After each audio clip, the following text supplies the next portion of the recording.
Yeah. Hello? Yeah, I was struggling because I got it running. I got Discord running on three different devices at the same time, so I'm trying to figure out what goes where.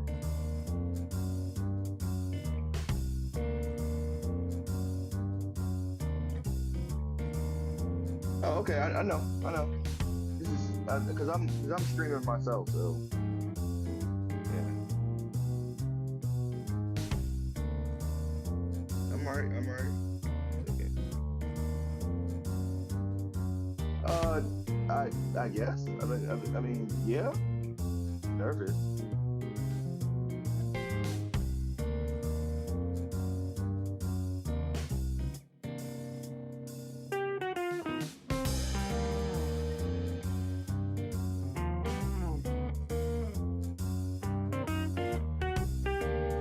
Yes, sir.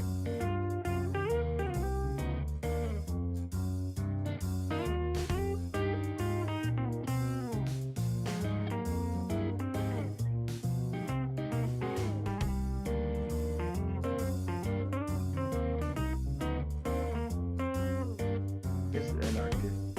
Same old thing. Yes, anarchist. 1 second. Let me set my stuff up real. I was feeding my baby.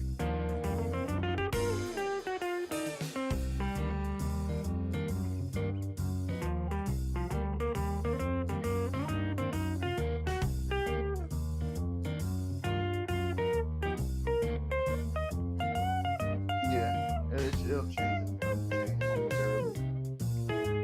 It's been that way. But that's all it's good.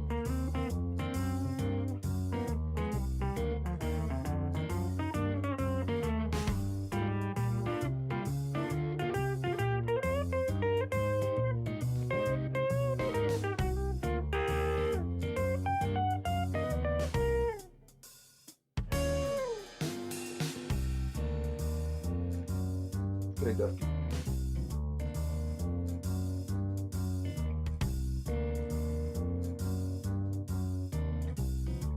Uh, nope. Nope.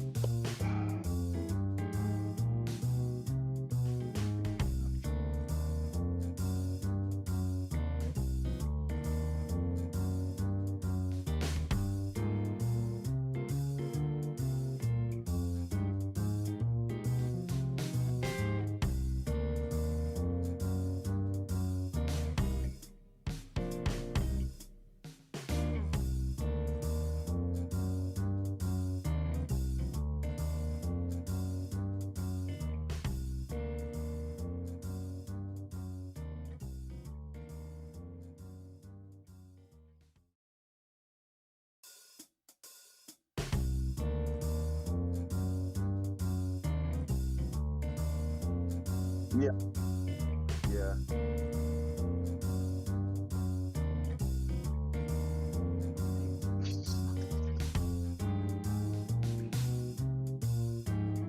Hi, everybody. Yeah. Hey, 1 second. So I can't run two at the same time. Do my headphones though? Uh, That way I can.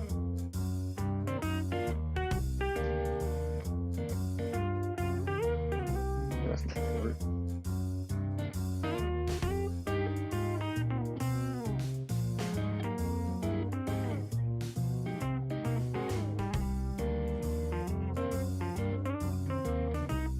It was good. Quick. Went to my son's school, well, which was originally my school. Went to his school to see, to meet his teacher. His teacher wasn't even in the room.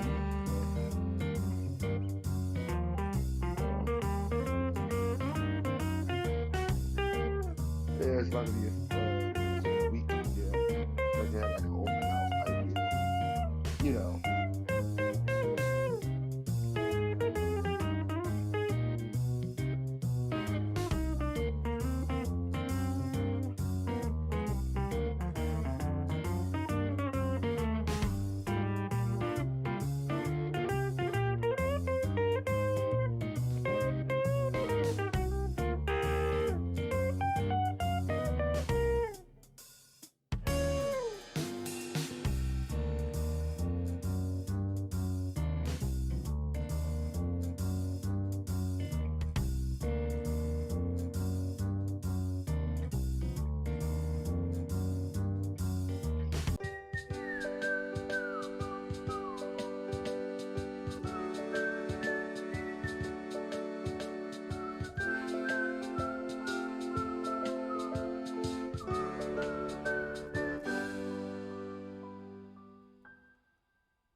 It's Friday night, and the feeling's right. Gonna have some fun, show you how it's done.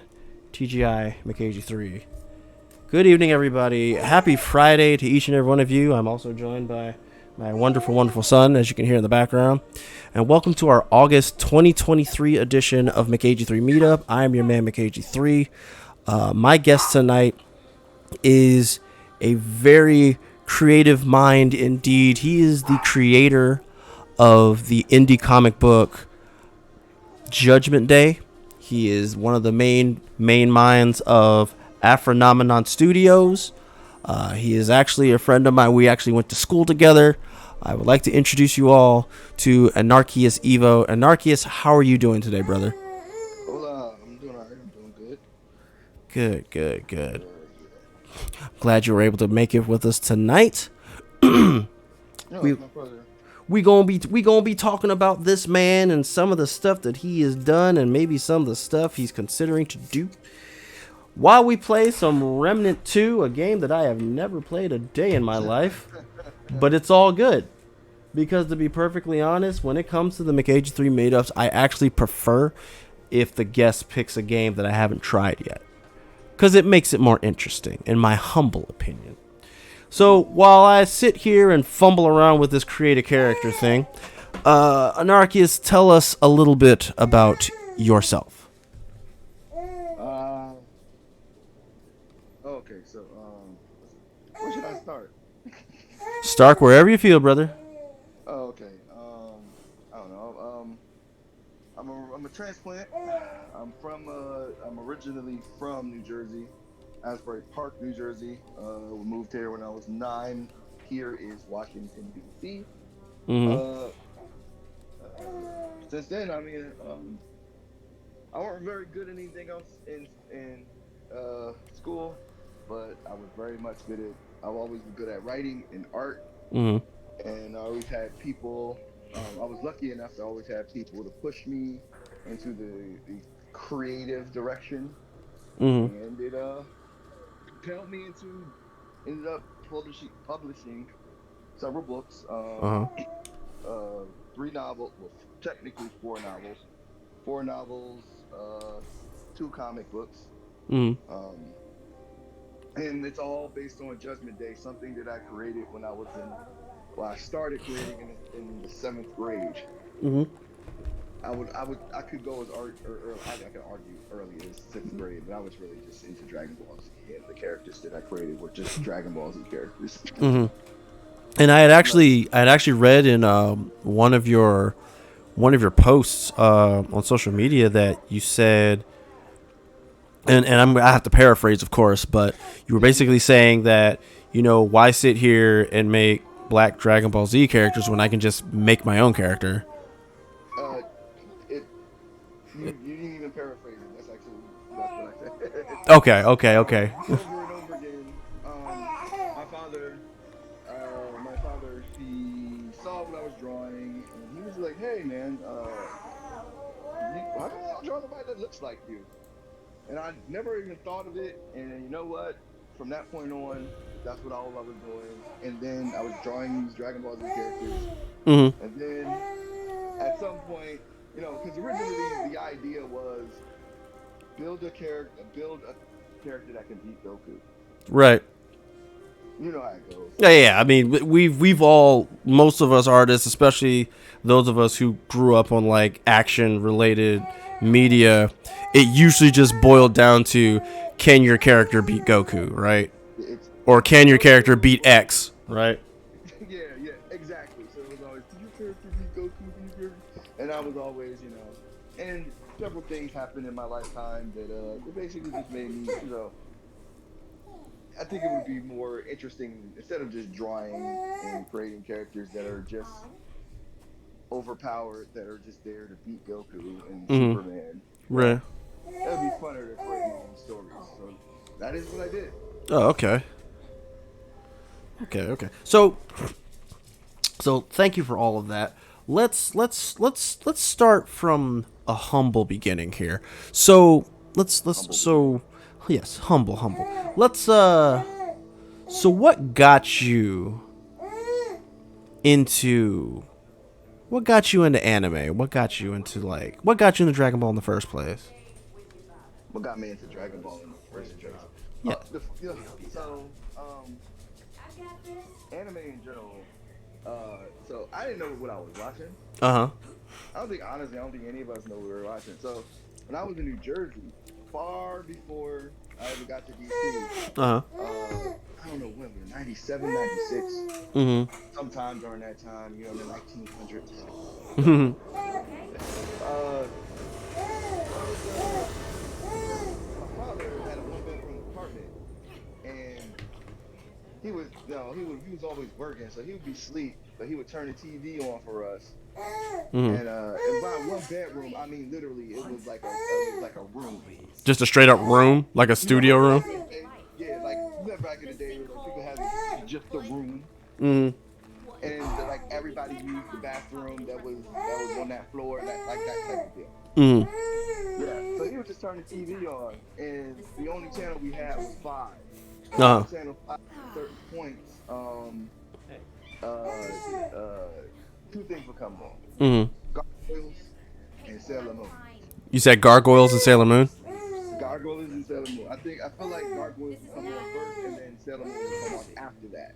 Mm-hmm. I also feel like a few times I saw like original Dragon Ball on that channel. Mm-hmm. Original Dragon Ball, but I was really into like Gargoyles and Sailor Moon. Mm-hmm. So that was how that's what hooked me. That's what dragged me in. Mm-hmm. Specifically, Gargoyles and Sailor Moon, because if you look at my early drawings, all my characters have like Goliath's wings. You know? Oh, okay. Yeah. Yeah, because freaking Gargoyles was great. Freaking Goliath and Broadway, Lexington, and Brooklyn. Yeah. And then I can't remember the old man's name though. Blanking. I never remembered. Yeah. But it wasn't like he was a bad character though. And then wait, and then Bronx was cool. He was a dog, but yeah, like, it's always cool to find out, you know, folks who watch mutual shows and whatnot, and that's how you kind of have that kind of a connection. So for those that don't know, Anarchius and I, we actually met at the now defunct Art Institute of Washington. Well, look, it ain't there anymore. So I know. It's funny to me. Actually, I've been needing to ask you because you're one of the people I did not get a chance to talk to. Because when I found out, did you happen to do the paper for the government? The Sweet versus Cordona case. Did you do the paperwork for that? Was that supposed to be a what do they call it? Like a broad lawsuit or a Yeah, it's the original lawsuit. We're not class action? Yeah, thanks, dear. Class action. Yeah, it's not the one where Joe Biden. That one got stopped. We're talking about the original one. That one. So if you did the paperwork for that, hopefully your student loans, if you got student loans, are going away permanently. Right. Because the reason why our institute isn't there anymore is because they were doing a bunch of shady stuff. That's what I figured, because there was a lot of stuff where it was just like, you know, like just the fact that if you didn't, like me personally, if you didn't like pass your final review, you had to take the whole session all over again. You had to like pay full MSRP for it. No, yeah, that was I always when I saw you going through that, because like I was like, okay, yeah, this is it don't make sense that if you get all the way through and the only thing stopping you is three people's critiques, right? On like three people's critiques on three people's subjective critiques on your artwork. Right. Yeah. I'm about to go on a rant. And these are the go for it. These are the same exact people who, while we were taking their classes, were saying anime is just a phase, manga is just a phase. It's not going to last. It's not going anywhere. The artwork is trash. We're not going to accept it. Oh, now it's one of the highest grossing pieces of media in the fucking world. Right. Yeah, like I mean, like, and even if if it isn't specifically anime, there are so many shows that are like driven and inspired by anime. I mean, I believe they call it fusion when it's made in like America, but yeah, there's like a whole bunch of shows where it's like, you know, everybody knows Avatar. Like, yeah, that's the Airbender. Yeah, that's definitely anime. right. Anime. Like, yeah. Right, and so I mean, and then it's like if it's not even that the art style has a lot of anime related like elements to it. There's also the fact that you have a lot of shows that reference anime, and they reference it a lot, like Amazing World of Gumball, right? Yeah. Like freaking Powerpuff Girls. Well, basically anything with Gendy Tartakovsky's name on it, right? Yeah. Like, there's always going to be some amount of anime referencing put in there. So, yeah, and I hear you. Can I? Oh, jeez, I got to get through this tutorial before we can hook up. Okay, but yeah, I hear you. Like, it's. I'm having a hard time over here too. I don't even know what the heck's going on. It's not connecting to my internet. Wait a second. Try again. Okay. Try again. Okay. Oh, I'm doing it wrong. Okay. Try again. I did not forget my passcode. Oh, I mean, take your time as you're trying to get everything squared away. But yeah, so it's like, so yeah, we went to AI and there were some less than stellar goings on involved with it.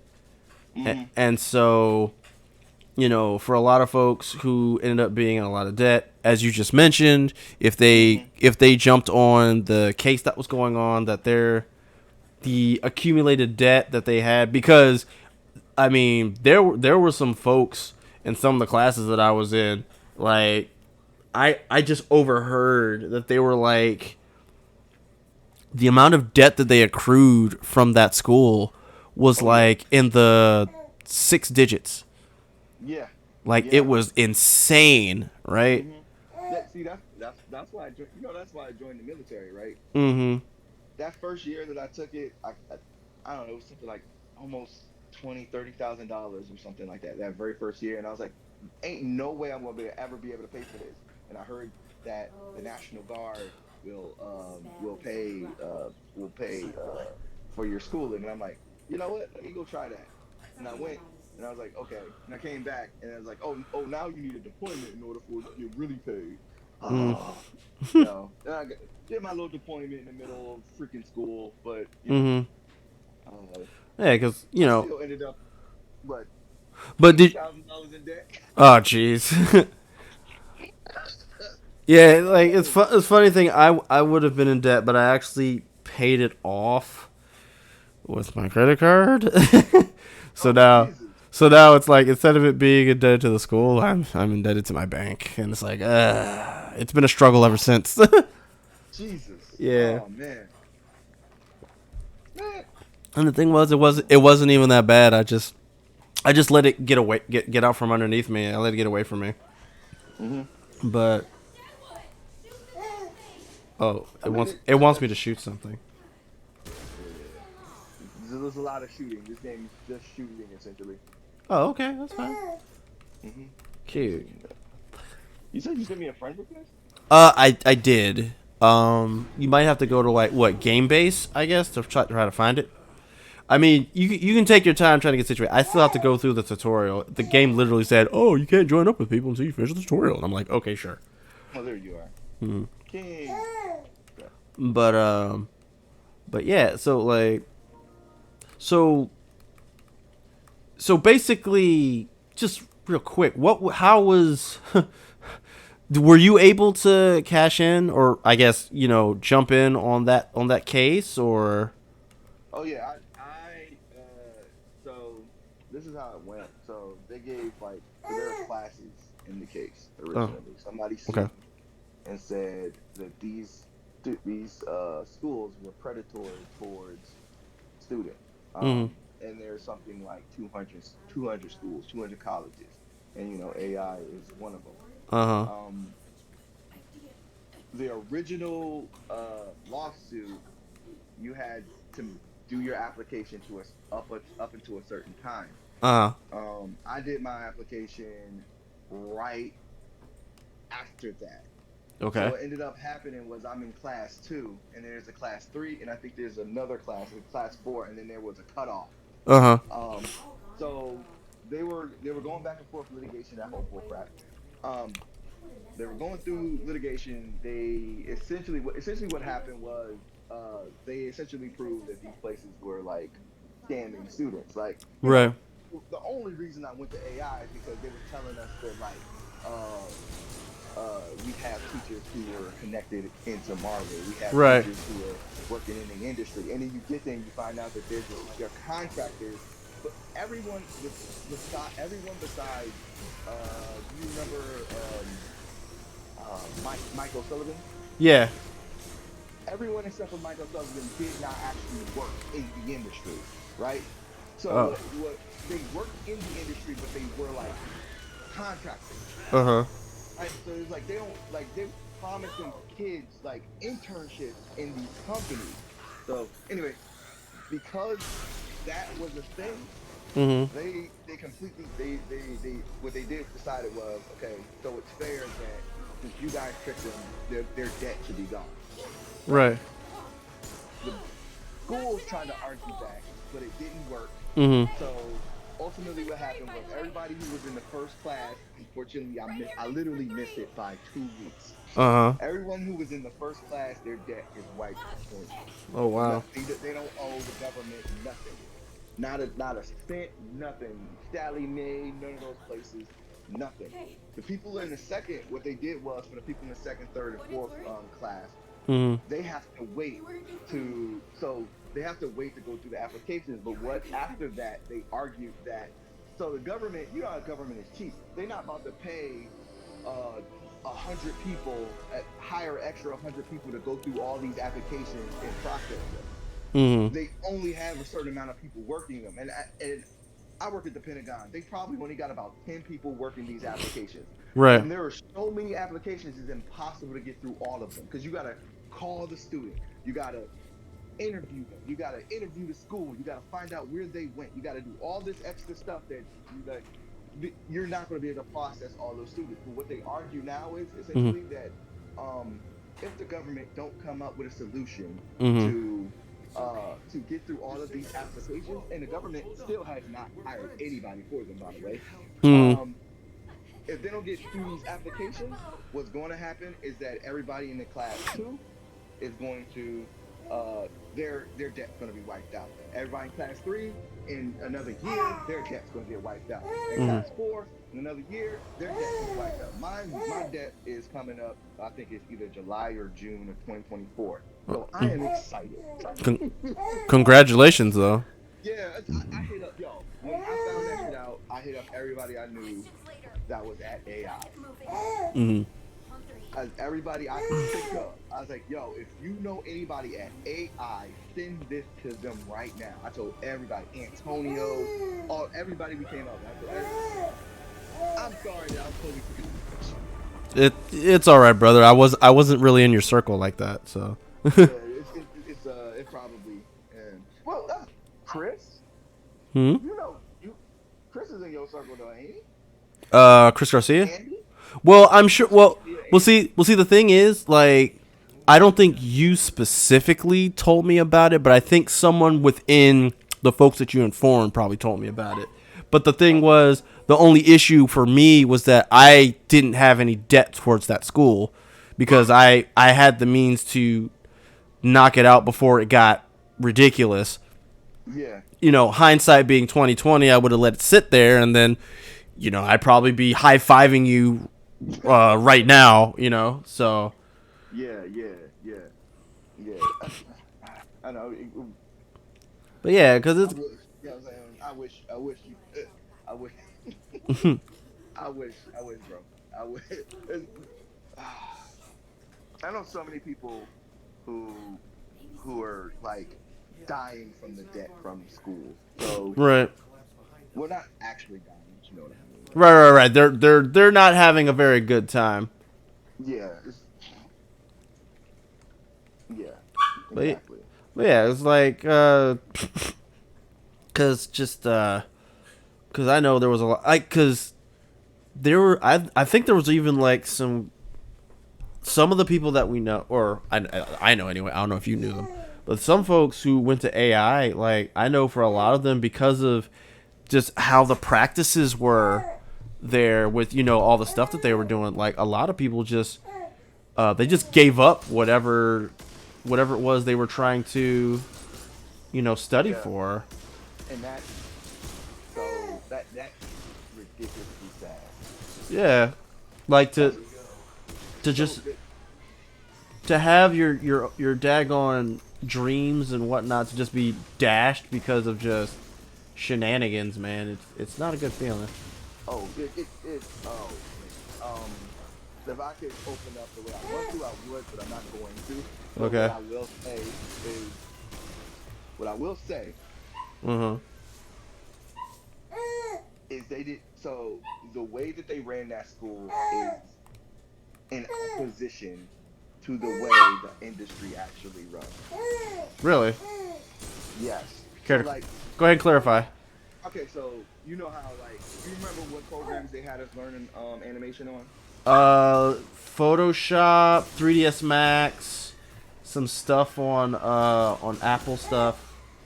Basically the Adobe suite was the main thing. Industry standard by that time, no one was using any of that stuff. Really?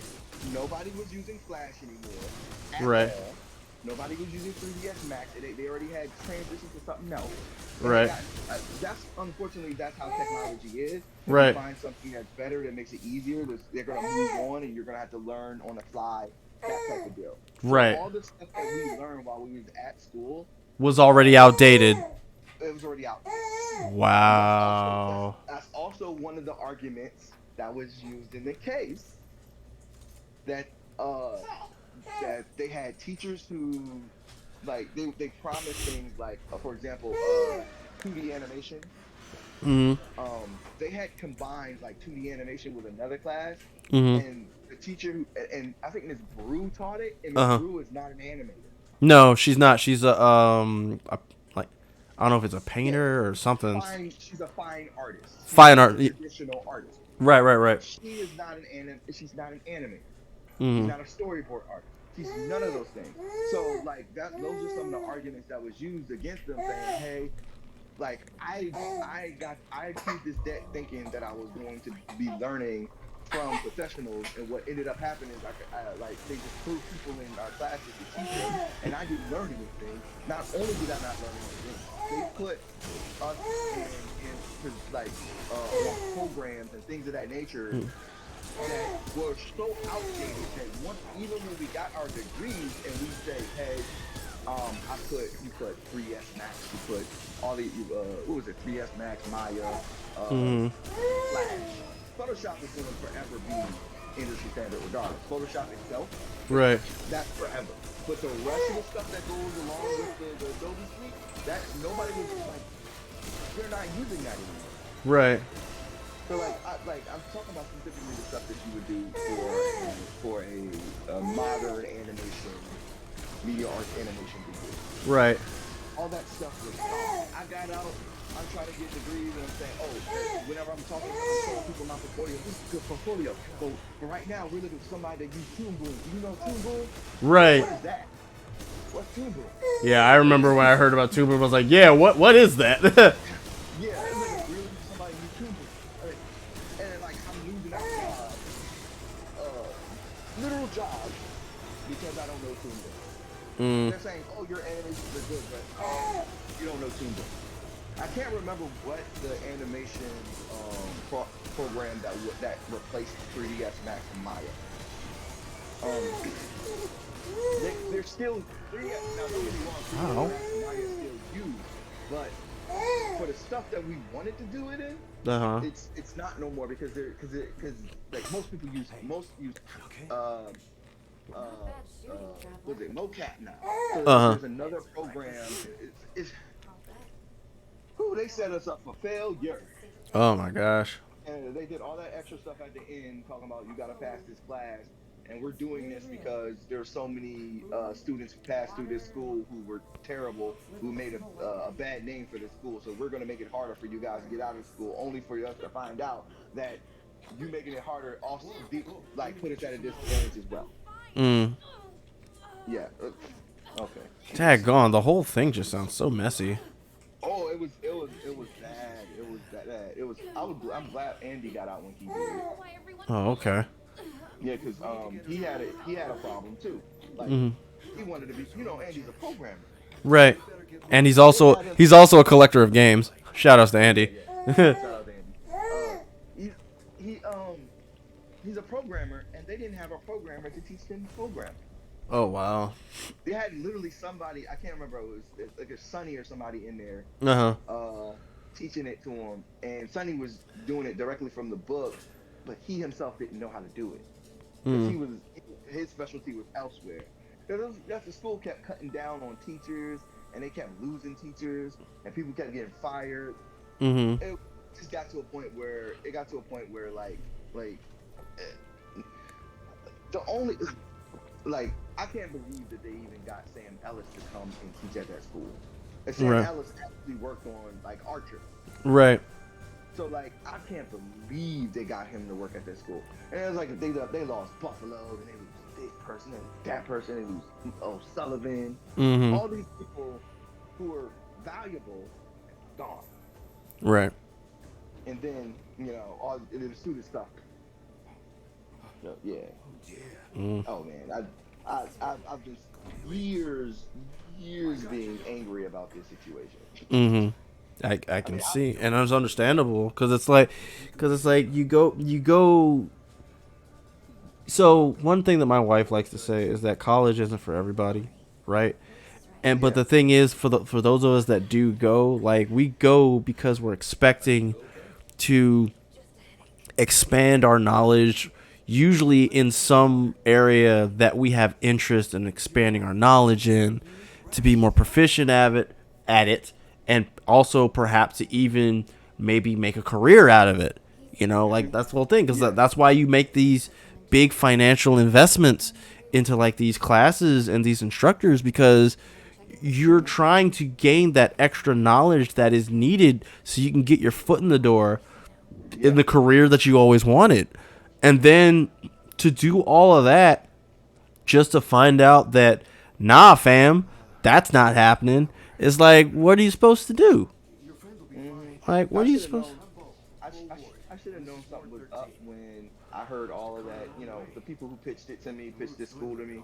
I Mhm. should have known something was up when it was like, uh, they pitched it to me. It was like, oh, we got people who work here, here, here. And the very first day, Tillman sat everybody down and said, you're not going to own your own studio. You're not going to have your own comic book. You're not going to work for Disney. You're not going to work for cartoon. Like, he went in. He was like, you're not going to do any of that stuff. Now art has become corporate, and like that whole deal. Like legit, there was a girl in the class crying Right. because he said that shit. Like she was like, well, what if I want to do anime? And Mm. he's like, he was very harsh.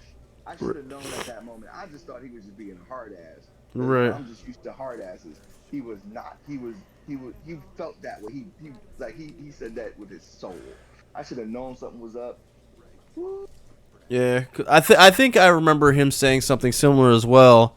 I think it was like a little, like for like new students coming in or whatever the case. And I just remember thinking to myself, like, wait, what?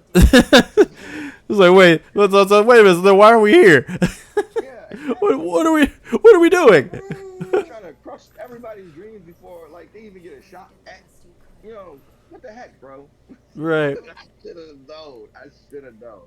But I'm a high school dropout, so I was like, I gotta finish this, and I eventually did finish in spite of them, in spite of Brew trying to sabotage me. Uh, but luckily I'm funny, and Mm-hmm. because I'm funny, Tillman and Hernandez Mm-hmm. they were laughing throughout my reel. And because they were laughing, it was like I knew I had them at that point. But she was sitting there like with her little sourpuss face talking about my drawing. It was like, okay, they got the best drawings, but I had these two laughing. Right. What are they going to do? What are Right. you going to do? Yeah, whatever. Right. And that's the thing. Like it's like because granted, I didn't graduate from there, but um, And I I that's bull crap, bro. I saw what happened to you. I remember having that conversation with you mm, when I can't remember which time because I remember you went through a couple of times. I believe I ran it back 5 times. Yeah, and I remember how frustrated. I remember the frustration on your face. Because like this is before I graduated, and I remembered that, and from that point on, remembering the frustration and remembering everything that was going on, I I put the pedal to the metal. Not only did I put the pedal to the metal, I was like, okay, I got to do it. I got to find a way how to avoid Brew. Because if I avoid Brew, if Mm, I avoid, because ultimately she's never going to say yes unless you one of her favorites. right. So you're always going to get one no. So you have to impress Tillman or whoever the other three people that are going to be in the room. You have to impress those three. Because if you Right. impress those three, you're good. But Right. her, you're not getting past her. But I remember the frustration on your face. I remember that whole thing. And like I didn't like seeing you like that. And I was like, and that scared me. Mm-hmm. And again, it made me put the pedal to the metal. But I was like, I have nothing else. I have to get out of here. Yeah. Because Look. I don't have a high school diploma. Look, man. I'm at least glad that my shortcoming was enough to help you get to where you needed to be. At the very least, I can find solace in that. And again, I won't tell you that it wasn't a shortcoming on your part. It was just bullshit. And uh, I mean that. Like I'm not blowing smoke up your ass, bro. Like uh, bro, like oh this person's art's not this. Like first of all, this is all subjective. And not right. only that,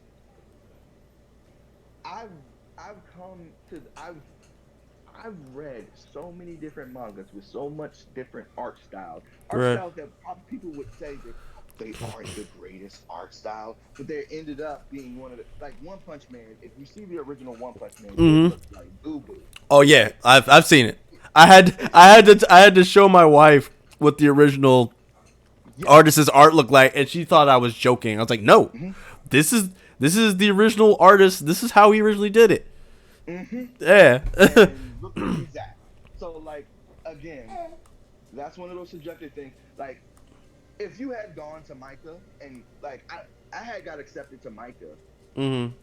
Maryland Institute of College of Art. It was like the number 3 school Uh huh. in at the time in the country when it came to art. Mhm. If you had gone to Micah with the art style that I remember that you had at the time, you would have gotten out of that school. Oh And wow. it was the number 3 because there were actual artists there. It Ah. wasn't we're trying to prepare you for corporate art. Mm. It wasn't that. It was we're going to nurture like yo. When I got there, I had a the guy, the guy who does. Oh, you don't know the guy, but most people don't know. There's a guy who does the drawings for like, the World Series, the MLB World Oh Series. yeah. He does every year. He does the drawings for that. Oh wow. He was one of my teachers, and I can't remember. You wanted us to illustrate some words. I can't remember what I did. I drew the blackest Flavor Flav with diamonds in his teeth, Uh in huh. his hat, in his glasses. He had Mhm. a gold diamond chain necklace. His eyes lit up. He was so like it wasn't even like it was a white dude, but Mhm. he wasn't even like it didn't feel offensive how his like eyes like he was so excited that I drew that. That he's like, I need you to do this every time in my class.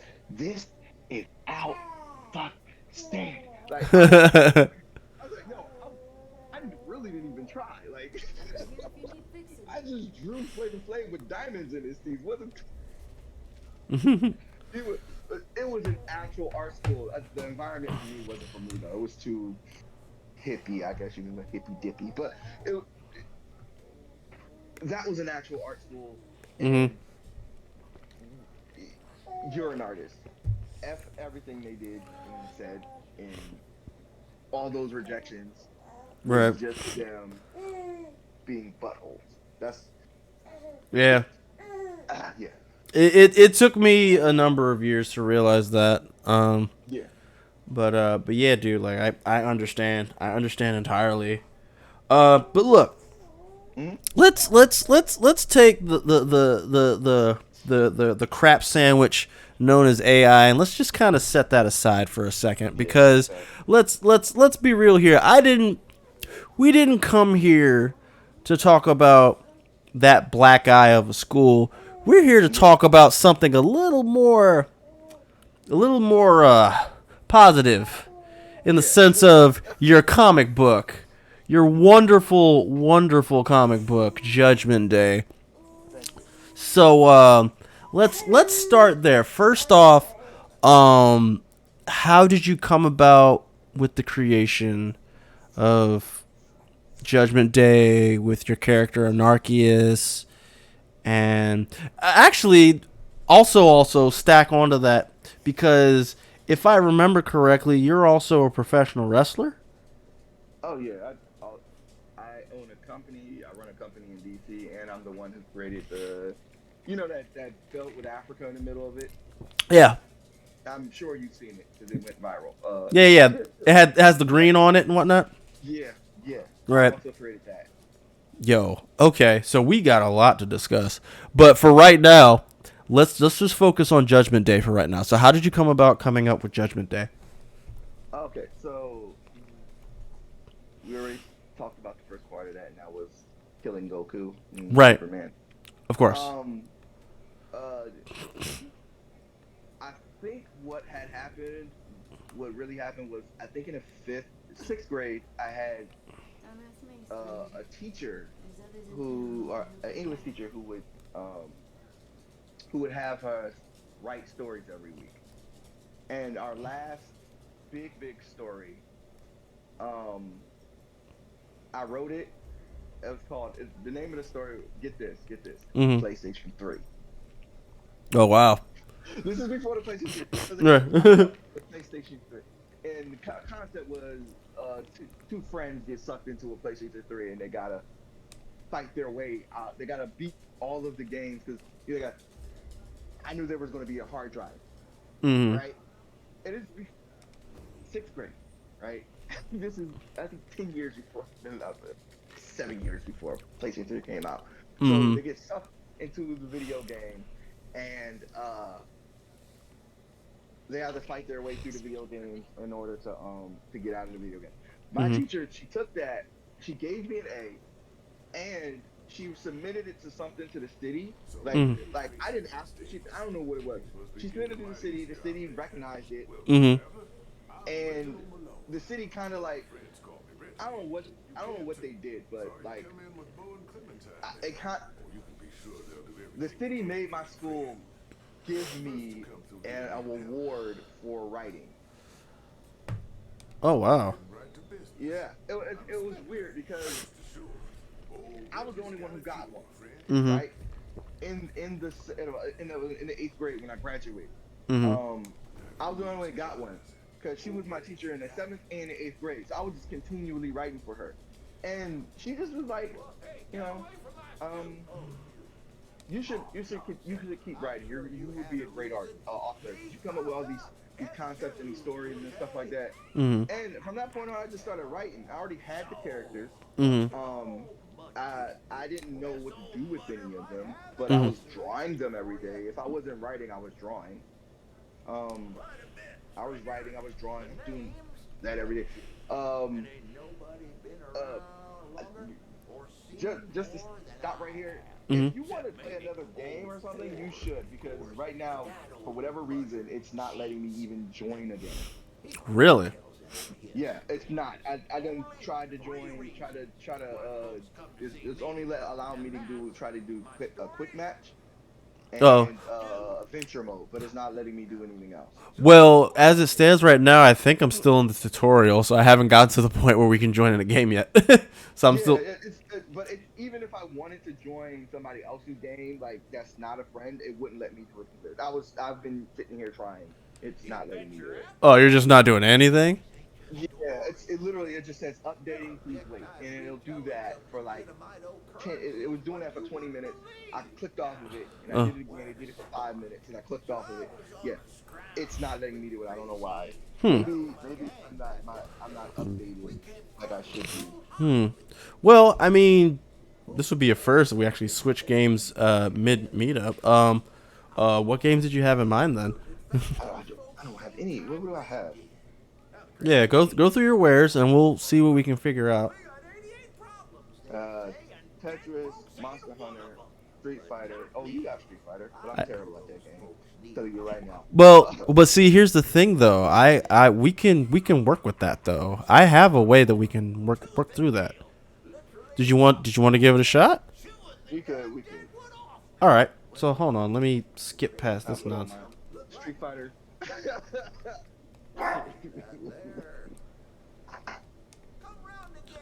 Okay, so let's see here. All right, so we're gonna do this. We're gonna exit to main menu, confirm. Okay. All right. So here's what we're gonna do. We're gonna, for the first time in the existence of this particular monthly stream, we're actually gonna switch games midstream. Um, but how about as we're switching things up, Anarchius, tell us about the characters of Judgment Oh, Day. okay. All right, so that's where I was going with it. Mm-hmm. So I had all these creators. I had all these characters. I didn't know what to do with them. I was writing these stories for them, but they always ended up being Devil May Cry. Right. Like, um, I wasn't doing it on purpose. It was I'm just I was also like very into like angels, demons, and stuff like that. Mm-hmm. Magic, uh, fantasy. Mm-hmm. I was always into that type of stuff. So I had to work a way around to get these characters, but like none of the characters actually had like stories or personalities. Um, at the time, and I don't want to get very political. Mm-hmm. At the time, I was at a time in my life where I was an activist for a bunch of things. Okay. I was learning to be an activist, for various amount of things. One of those things, well, no, but yeah, what I decided was I decided to split who I was, Mm-hmm. who I decided to split myself up into two people with these two characters that I've had since I was in the sixth grade. Okay. One side is very much he's joyful. He plays around. Mm-hmm. He can joke, but he's also very intense and serious. He has anger issues, but um, you can tell he loves. You know, Uh-huh. he's a stack of hearts. That's why I kind of how I explained it in the novel series. Anarchius is a stack of hearts, whereas um, Abel, his Mm-hmm. twin brother, is a stack of spades. Okay. Uh, his brother is he's cerebral.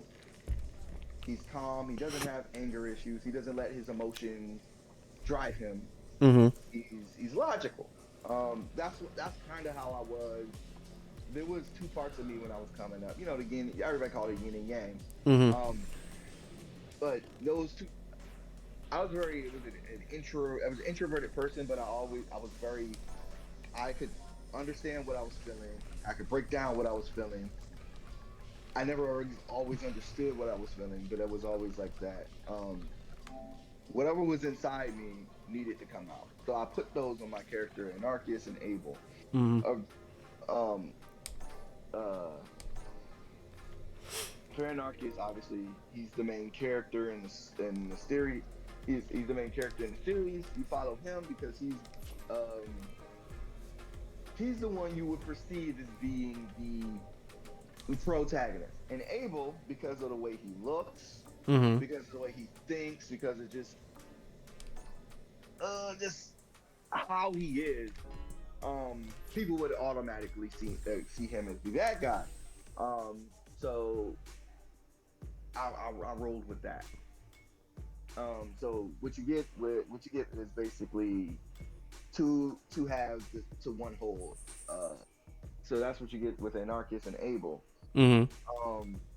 Ace, I grew up. So now every single one of my characters is based off of something or someone that may have been integral in my life, but not, that was in my life. Do I have a request to fight? Yeah. You still have to. You request where I'm slotted at, and then we'll get started. Okay. What? I didn't choose that guy. We'll switch them. Actually, you could. Okay. Yeah. We'll do a quick one, and then and then I'll help you switch around. Old school Guile. Yep. OG Guile. He smells something stinky. That's why he makes that face. All right, so we're doing extreme battle, where it's normal matches but with a twist. And there's yep. Yeah, we have like fun things that happen. No, take the ball. Take the ball. I need. Dad got it. Yeah. Sir, what were you doing? I'm trying to make the ball blow up on you. Oh no! Don't uppercut me. No. Haha! Take that. Yes. See, you don't have to be a professional Street Fighter player. You just have to press buttons and make the bomb go boom. Kaboom. See? Oh man. So all my characters. Yeah. No. Go ahead. Oh, so all my characters are based off of people I know, and one of my best friends, Lorenzo. He's always he's been my best friend since elementary school, and I decided I was going to make. I had this Viking character already. It was based off of my dog. Are we talking about Ace? Yeah. Yeah. The character was originally based off of my dog. I made him my dog into a humanoid. But my dog was 130 pound Labrador. So I decided I was going to make him into a character, Neo. And, it just had such a dope. It was just the best dog. Nice. So I decided to turn him into a character. And then, oh, I missed. And I also decided to turn Lorenzo into a character. And Lorenzo, he's like one of the. He's a rapper. He's always been smaller than everybody. So I was thinking, I was like, my dog is big as hell. The character that I have is big as hell. Lorenzo always wanted to be big. All right, so why don't I make Lorenzo turn into a Lycan? So that's how I created Ace. I was like, Lorenzo, he's loyal. He's like the best person I know. Lorenzo. When I finally stuck this story, Lorenzo sat in a car with me for 3 hours while I explained the story from start to finish. The entire book series that I completed this year, from start to finish. For 3 hours he sat in a car with me while I just rambled about the story. Oh, nice. And he was so excited about it. I didn't even tell him that Ace was based off of him. Nice. He was just so excited for me. He was like, I can't wait to read it, John. Oh, he hasn't read it. But he like fights my head up to a point where it's like I can do this, you know. He's like the like I needed that I needed that encouragement, you know. Mm-hmm. Yeah, so I based it off of him. Mm-hmm. Eva, she's the witch that wears all the green or whatever. Uh-huh. I Oh, basically, one of your t-shirts, right? yep. She's gonna she she is based off. When I was growing up, I had a thing for Gabrielle Union, Okay. and I always liked Gabrielle Union, Mm-hmm. but I really got it bad for her when she did the movie Deliver Us from Eva. Oh, nice. Yeah, she was like evil in that movie. And I don't even like Mean Girls, so um, I created Eva based off of her. But I also um, because again I was an activist, Mm-hmm. and I realized that we needed representation, but just not any representation.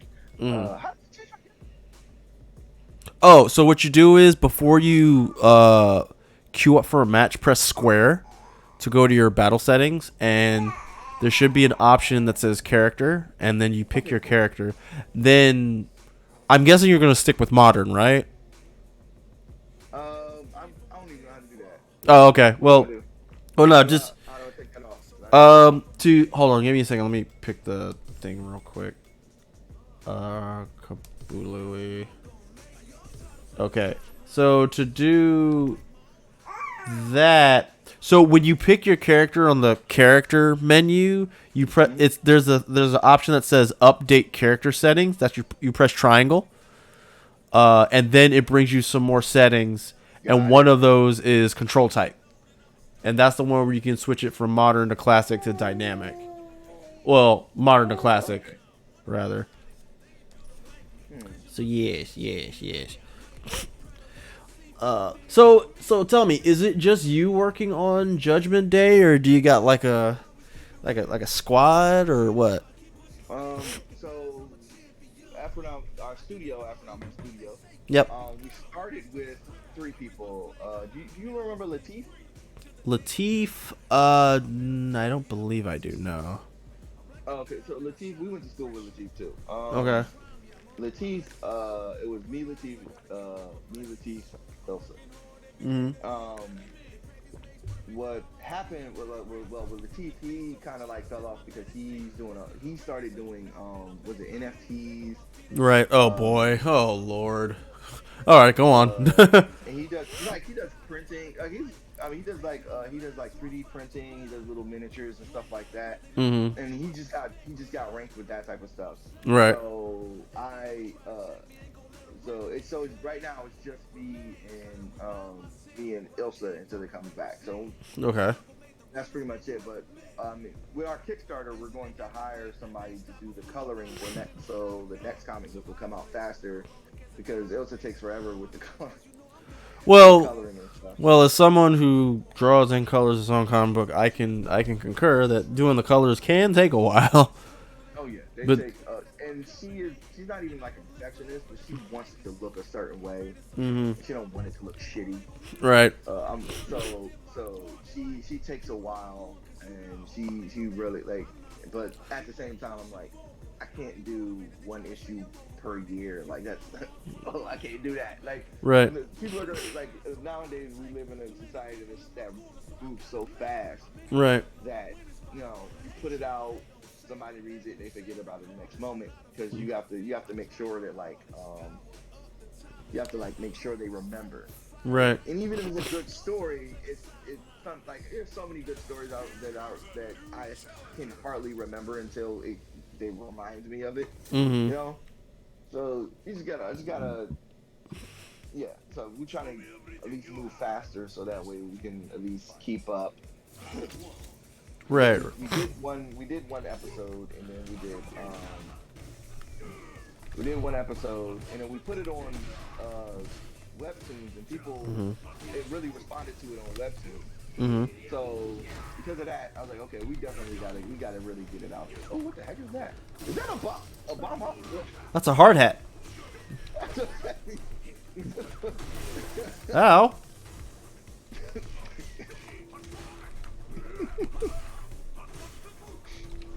Nope. Mm. Come here, you. Jesus Christ. It was tombstone Yeah. power driver. Yeah, man. We do some extreme stuff, and then we throw out some wrestling moves. Come here, you. Oh God. This the three moves of death. Yeah. John Cena's whole thing. That's Zangief now. Oh, I didn't mean to do that. Oh. I'm trying to do it for you. Oh. Oh my God. Oh my God. Yo, I still got hit by the hard hat. Oh God. Well, you brought up John. Well, you were talking about your team that's working on the story, and then you were talking about with your Kickstarter, which might I add, the Aphronomenon Studios successfully achieved a Kickstarter of 3K, correct?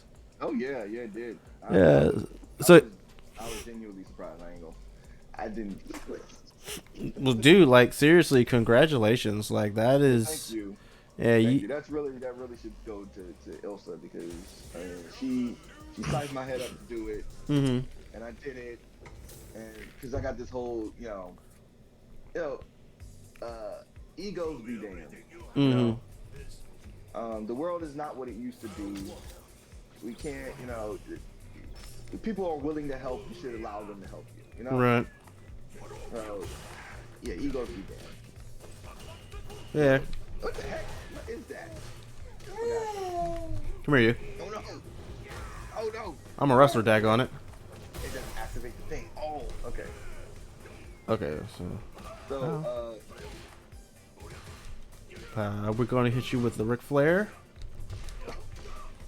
there's no woos here. There's no woos here, sir. There's going to be woos. Come here, you. Oh my God. Come here, you. Come here, you.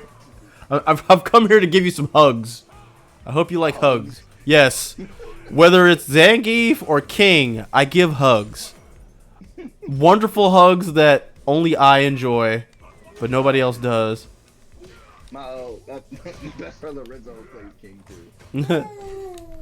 Oh, that's how you do that.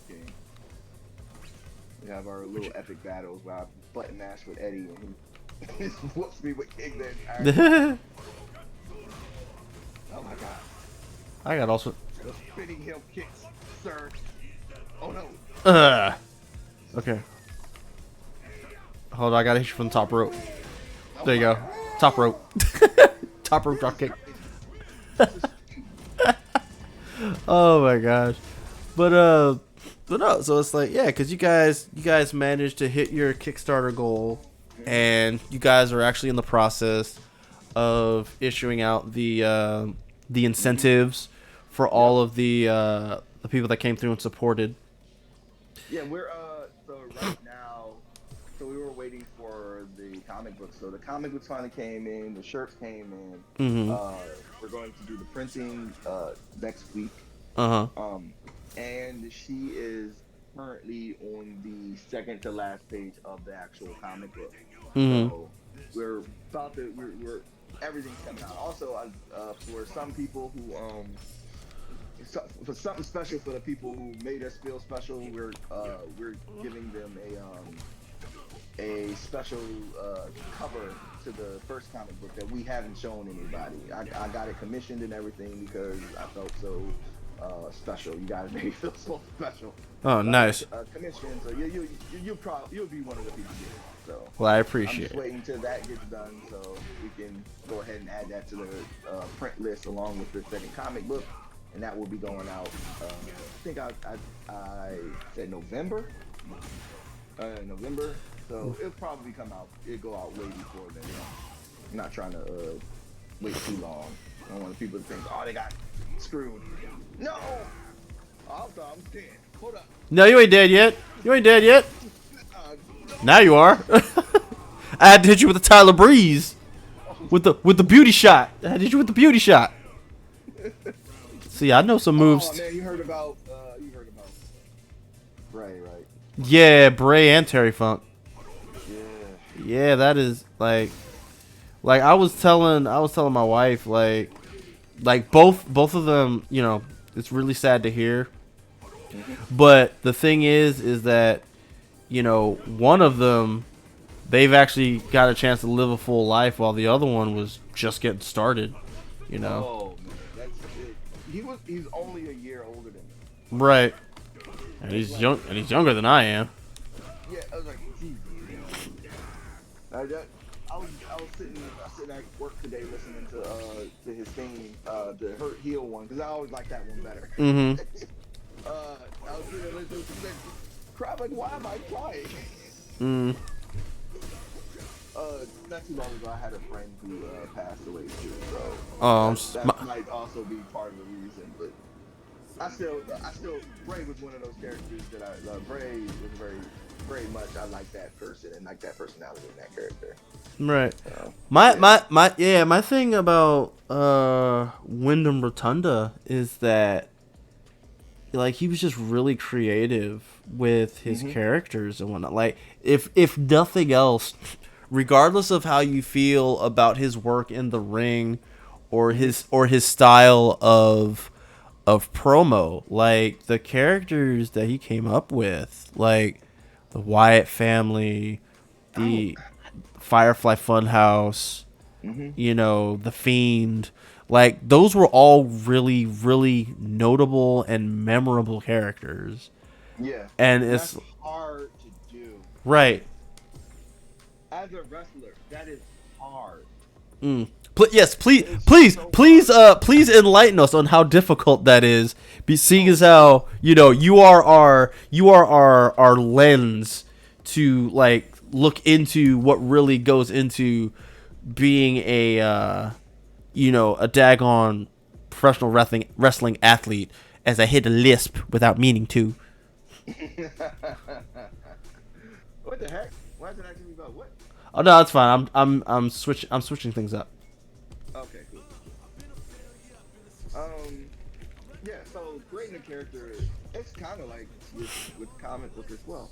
Creating a character is hard because it has to be who you are, but also be A little bit of a. Go ahead. Listen.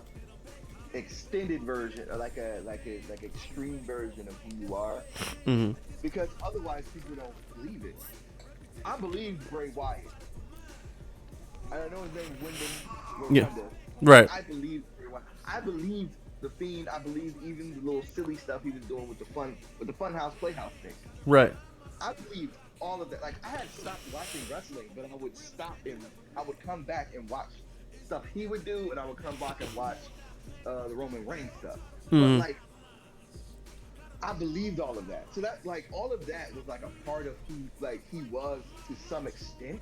Because otherwise people don't believe it. Right. If you can look at a wrestler. You can look, all right. So we watched R-Truth be a performer. Right. For damn near 20 years, right? Of course. That's who he is. But what character did you believe the most out of R-Truth? I would probably say. Well, because I know what I want to say, but I feel like that really it's anything in like obviously he ain't a freaking nut job, right? Oh, he is not a nut job. But if you see, like if you watch his TikTok, that's who he is in a nut. Remember when I said you have to be that person, but you had to like be extreme about it? Right. Ramp it up to 100. That's really who he is. Because like, he comes from the era where you had to be a tough guy. Oh wow. Like, Yeah. Instead of being silly, being like deceptively being like crazy or nuts and stuff like we come from that. He comes from that era. Right. So him being you know, the crazy one where that got beat up by John Cena, you know. Right. That one, you know, but the rest of it, is there a better example? Who's a better example? Oh, what the heck? Oh yes, watch out for the raging bull. Oh, geez. I was not expecting that. Oh, also we both get a buff and a nerf in the fight. Oh, jumps disabled. Okay. I have less health. That's not nice. Okay. My jumps aren't disabled because I can do Shoryukens, so I guess that counts as a jump, would it? Top rope. Hard abs. Hard. Oh no! You can block that from behind? Sorta. I can make it to. Oh god. Ow. Oh Jesus. Yeah, I guess I can't. Oh, I can't. Wait, I can jump. Ow! Stop punching me. Why are you punching me? I didn't ask you to punch me.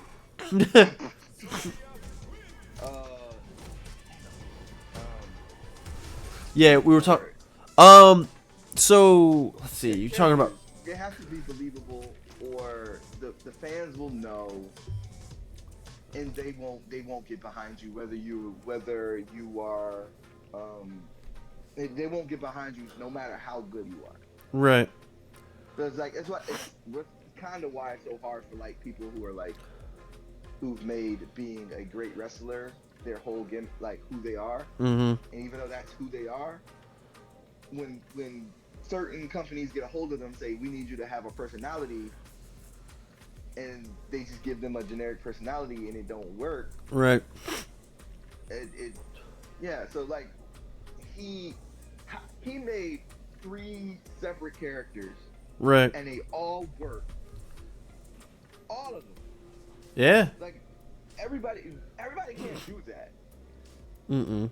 Even Stone Cold did not have 3 characters that worked.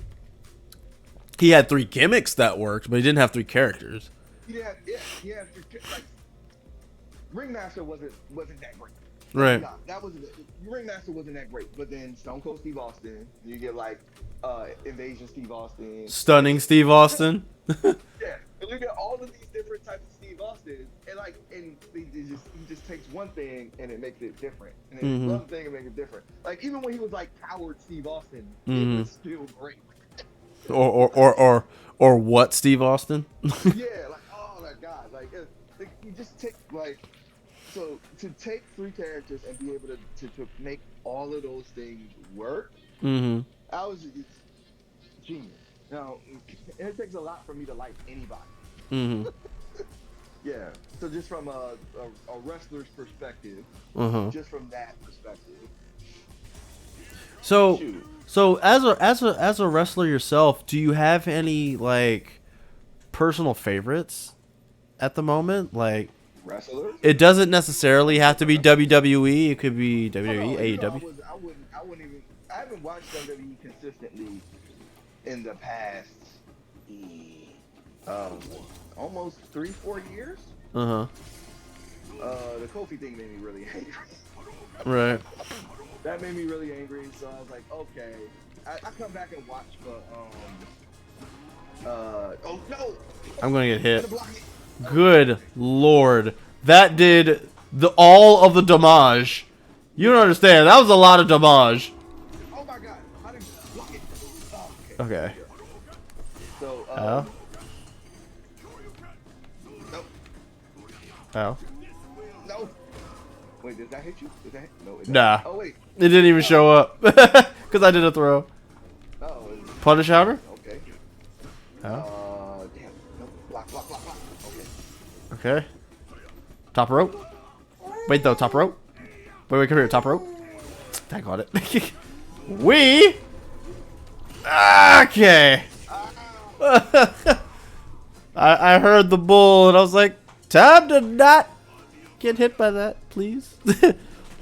So all right. So okay. It doesn't necessarily have to be current generation. Do you have a favorite wrestler yourself? Currently, right now, my favorite wrestler is my champion, Trish Adora. Oh, nice. I mean, that's fair. Like, So what is it about them that you like so much? Oh, that girl can go. That girl can go for days, and not only that, she's so fucking. I'm sorry, I didn't curse. So That's fine. good. Yo, just go for it, man.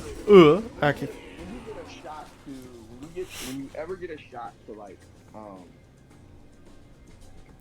I can't wait till she gets to the point where they let her have some freedom over who and what she is in the ring. Because that shows you, because that right there is that's going to sell it for her. When she calls herself an Afro punk, she's an Afro punk. Oh, nice. that's really, I really love that about her.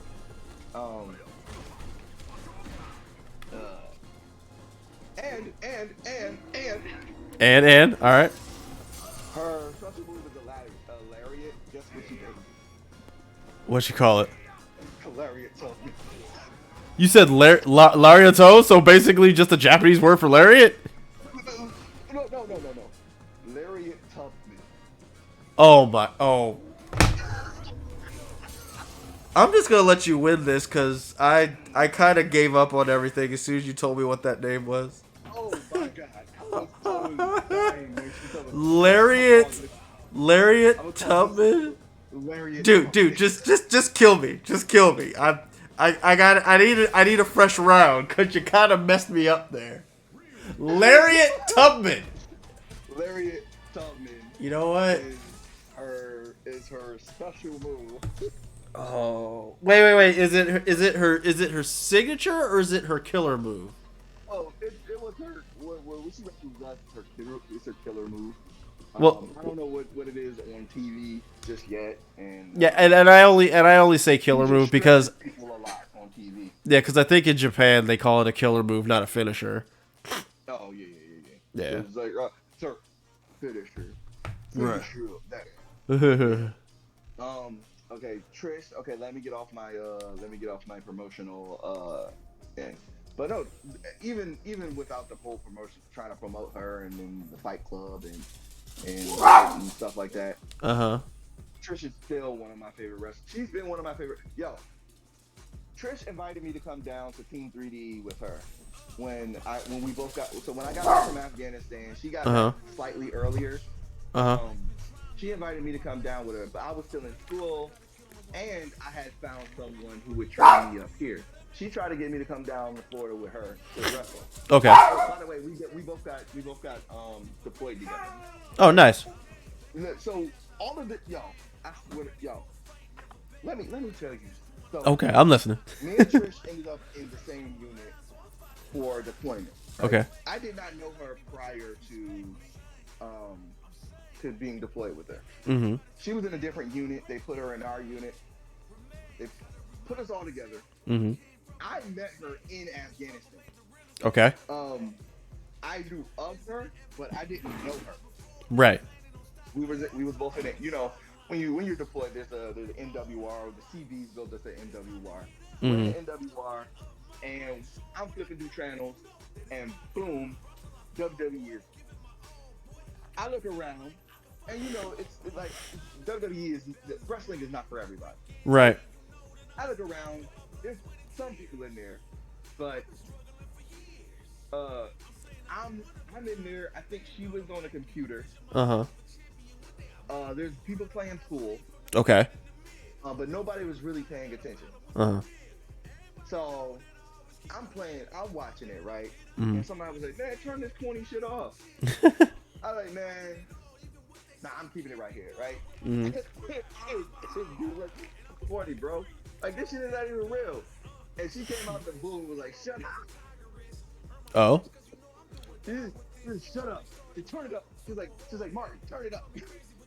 Oh, she hit them with the "it's real to me, damn it." She hit her with that. So we're watching. So we watched. Basically, we sat there and watched wrestling for a little bit. Eventually, it goes on. And from that point on, while we were in Afghanistan, she was my favorite person. So anyway, all we would talk about is wrestling, becoming wrestlers. That's all we would talk about. That's the only thing we would talk about. We eventually get home, right? And she hit me up one day, right? Mm-hmm. And she's like, "Yo, I'm going down to Team 3D to become to learn. You should come with me." Mm-hmm. I was like, "Trish, I'm still in school. I gotta finish. I gotta finish AI and stuff. I gotta finish Right. school. I gotta make sure, But I definitely still want to learn. Actually, I was talking to somebody and they would teach me up here, Mm-hmm. and she's like, like, you should come down. Bubba and Devon teach this school. You should come with me, right?" I should have listened to her because there's several people that was in her class who are on TV right now. Right. Like, But I'm also super shy and introverted, and I don't know if I don't know if I would have survived. well, But hold on. Before you continue, Mr. Shy and Introverted, would you like to know a couple of people who are also shy and borderline introverted? who? Perhaps you've heard of them. There's this one guy. I think he's a lesser known wrestler. His name is Dave Batista. And then like there's this other guy. Like I think he's done like a match or two on like a house show. His name is The Miz. I don't believe it. Believe it. They've said on record, both of them at one point or another, that they were like very shy. They didn't and like the whole thing that you said about how you just have to do like an extreme version of yourself to make your character, like that's basically what they had to do. Yeah. And so they made it work. I mean, granted, I was scared. it's fine. Like hindsight's 20/20, of course, but yeah, like, but see, my thing is, I mean, I know this is already after the fact, but like, look, you told me a while back when I was sharing my story about how like I kind of gave up on being like a professional wrestler in the case, and you were like, no, there's always something you can do if you want to be in wrestling. So, because you did that for me, I'm doing the same for you, even though it's after the fact. All right? Yes. Yeah. I mean, was it DDP started when he was 35, and I've already been trained. If I want to come back, I could. I have too many injuries though. Maybe we'll see. But yeah, I should have went with her, but I didn't. And she went down. I learned up here. I got into this Maryland politics and wrestling up here, which is so toxic up here. Eventually, what happened was, I watched. I was like purely watching. I was a WCW kid, but WCW is now WWE. So What up, Mr. I Echo? watched WWE, and seeing representation or the lack thereof of representation, kind of like it got to a point where I was like, I'm tired of complaining. Right. So that's how I ended up coming up with the belt or whatever. Right. I was like, Right. if they won't do it, I'm gonna do it for us. Like, I'm gonna try at least. If I fail, I fail. F it. I'm gonna do it for us. And if it don't work, it don't work. But at least I try. Right. Then I will come out with a cool looking belt that I just put on my wall, and then I have a cool story about how I failed at trying to make a world title. And at the same time, was coming out of Team 3D. And this girl, while I was wrestling, she was wrestling. We were both on fire. Trish she saw us wrestle, and she's like, she was interested when she saw us wrestle. She's like, we should be a faction. Nice. So it's funny. You watch ROH, right? Or yeah, I do watch well, not as consistently as I probably should be, but yeah, I do watch AEW. I watched it more when it was when they had Dark, but then they got rid of Dark, and that made me very sad. Yeah. The Truth was on Dark a few times. Oh really? That was a double hit. Yeah, that mode was whoever gets 5 falls wins. Oh, okay. Yeah, that's why we weren't taking any real damage. It only counted if we got a knockdown. Okay. Yeah. So Trish is in a faction right now that's called the Infantry. Uh-huh. And before that, she was in a faction with us called Bruh. It was Black Revolutionary Underground Hero. And we were all like... Wait. Black Revolutionary what? Black Revolutionary Underground Heroes. Black Revolutionary Underground Heroes, or bruh. Yeah, we got that from Boondock. Oh, nice. Got it straight from Boondock. We were very much... So we went down to, I can't remember, we went down to Florida. We did like one show, and that worked, and that worked well for us. Mm-hmm. Like, people was trying to get us to come out. Oops, hold on. Trish, I went back too far. My bad. No problem. All right. No, continue with your story. Trish is very what's the word?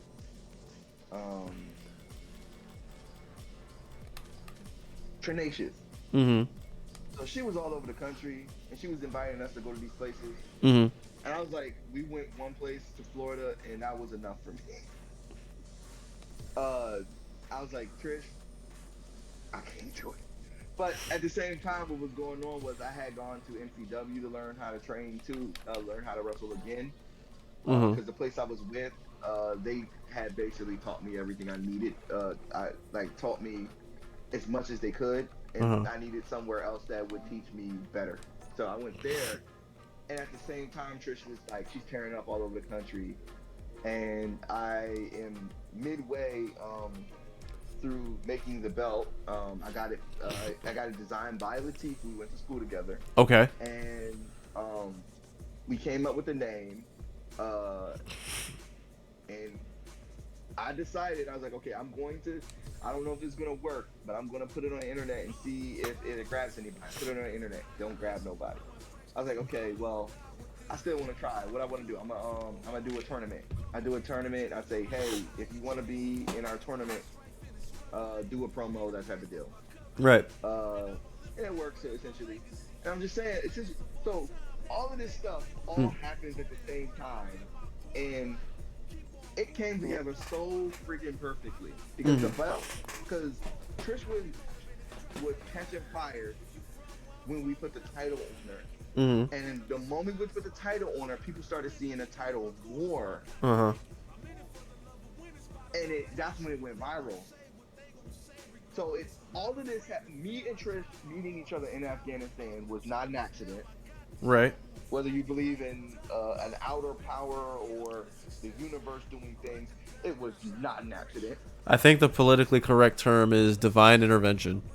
Divine intervention. And something happened, and it got to a point where the pandemic happened, but we put the title on her, and she went around the country with that title, and it went viral, and then everybody's hitting me up for, hey, I want to replica that title, and I'm still looking for ways to replicate it so that we can get a, Yeah, because you can make money off of that. Oh yeah, I really want to make. I care about the money, but I really care more about like the promotion. People seeing themselves. It's first of all, it's a beautiful belt. Yes, it is. Still, what it stands for, it's a beautiful belt. Like, I was not expecting it to be that beautiful. The design Latif came up with was dope, but the belt is the guy's name out, Belts by Dan. He's the one who did it. It came out so beautiful. It's like, I think I'm not shooting my own horn here, but I think it is top 3 belts. Brother, we are here for you. Toot away. Toot away. It is top 3 belts in the world, right? It's a freaking beautiful belt. So yeah, that happened so well for us. And, for Trish, and then Trish is seen with the belt. People see the belt. People ask her what the belt's for, what it stands for, who and it got to a point where they PWI turned it into an official world champion. The original ROH title wasn't a world championship. It wasn't? Our title, the ROH title, remember ROH was around for 15 years. Yeah, it's been around for a long time, yes. The world according to PWI, was not a true world title. Oh, okay. According to PWI, everybody. I mean, it don't matter. It doesn't matter what people say. If you call it a world title, it's a world title. Whoever created it, it's a world title. Right. But PWI said it was like it wasn't a recognized world title. Our world title, the Pan African World Sport Wrestling Championship, that became a world title before the ROH Championship recognized became a world title for PWI. Wow. Yes, I was. It's like it doesn't even have. It's still Trish still has the title because nobody has been man enough to take it from her. Nobody. Somebody got to do it. At some point, she's gonna be the world women's champion in ROH or AH. It's going to happen. I've been from the moment the first day she came back and I wrestled her, and I saw like, yo, she was outclassing me in every way. Oh wow. I was like, I knew the simple stuff. She knew stuff that I was watching the Japanese fighters do. Oh, so a lot of strong style stuff, or? Well, just the technical one, because she's a very technical wrestler. She's technical. Oh, okay. Even though she's strong, she's also very technical. She's very flexible. So she was doing stuff that I was like, I could only dream of doing. I was like, you are light years ahead of me. You're going to end up. I would think she's going to end up in WWE. And she had done some stuff in WWE a couple of times. But that didn't pan out the way it didn't pan out for her. But I mean, she's on television right now. Right. She's been in Japan several times. New Japan invited her to do a bunch of stuff. So she's doing something right. She's going to end up being somebody at some point somewhere. Oh wow.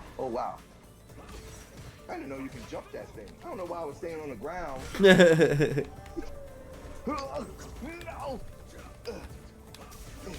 Oh, so fired. Come here. Yes, I will. I am going to. Oh, can you hit the bull with? I can hit the bull with. No. Woo! Yes. Oh, so you gotta get all three. Okay. Yeah, you gotta do the 4 tasks that they give you. Okay. Well, there's one task that it gives. If it gives it to me, I will not be able to do it because I don't know how to do it. Please don't hit me. Ow.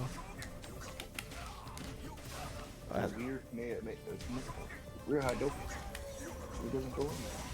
Ah. Sweet. Take that. Oh, me. No. I have to.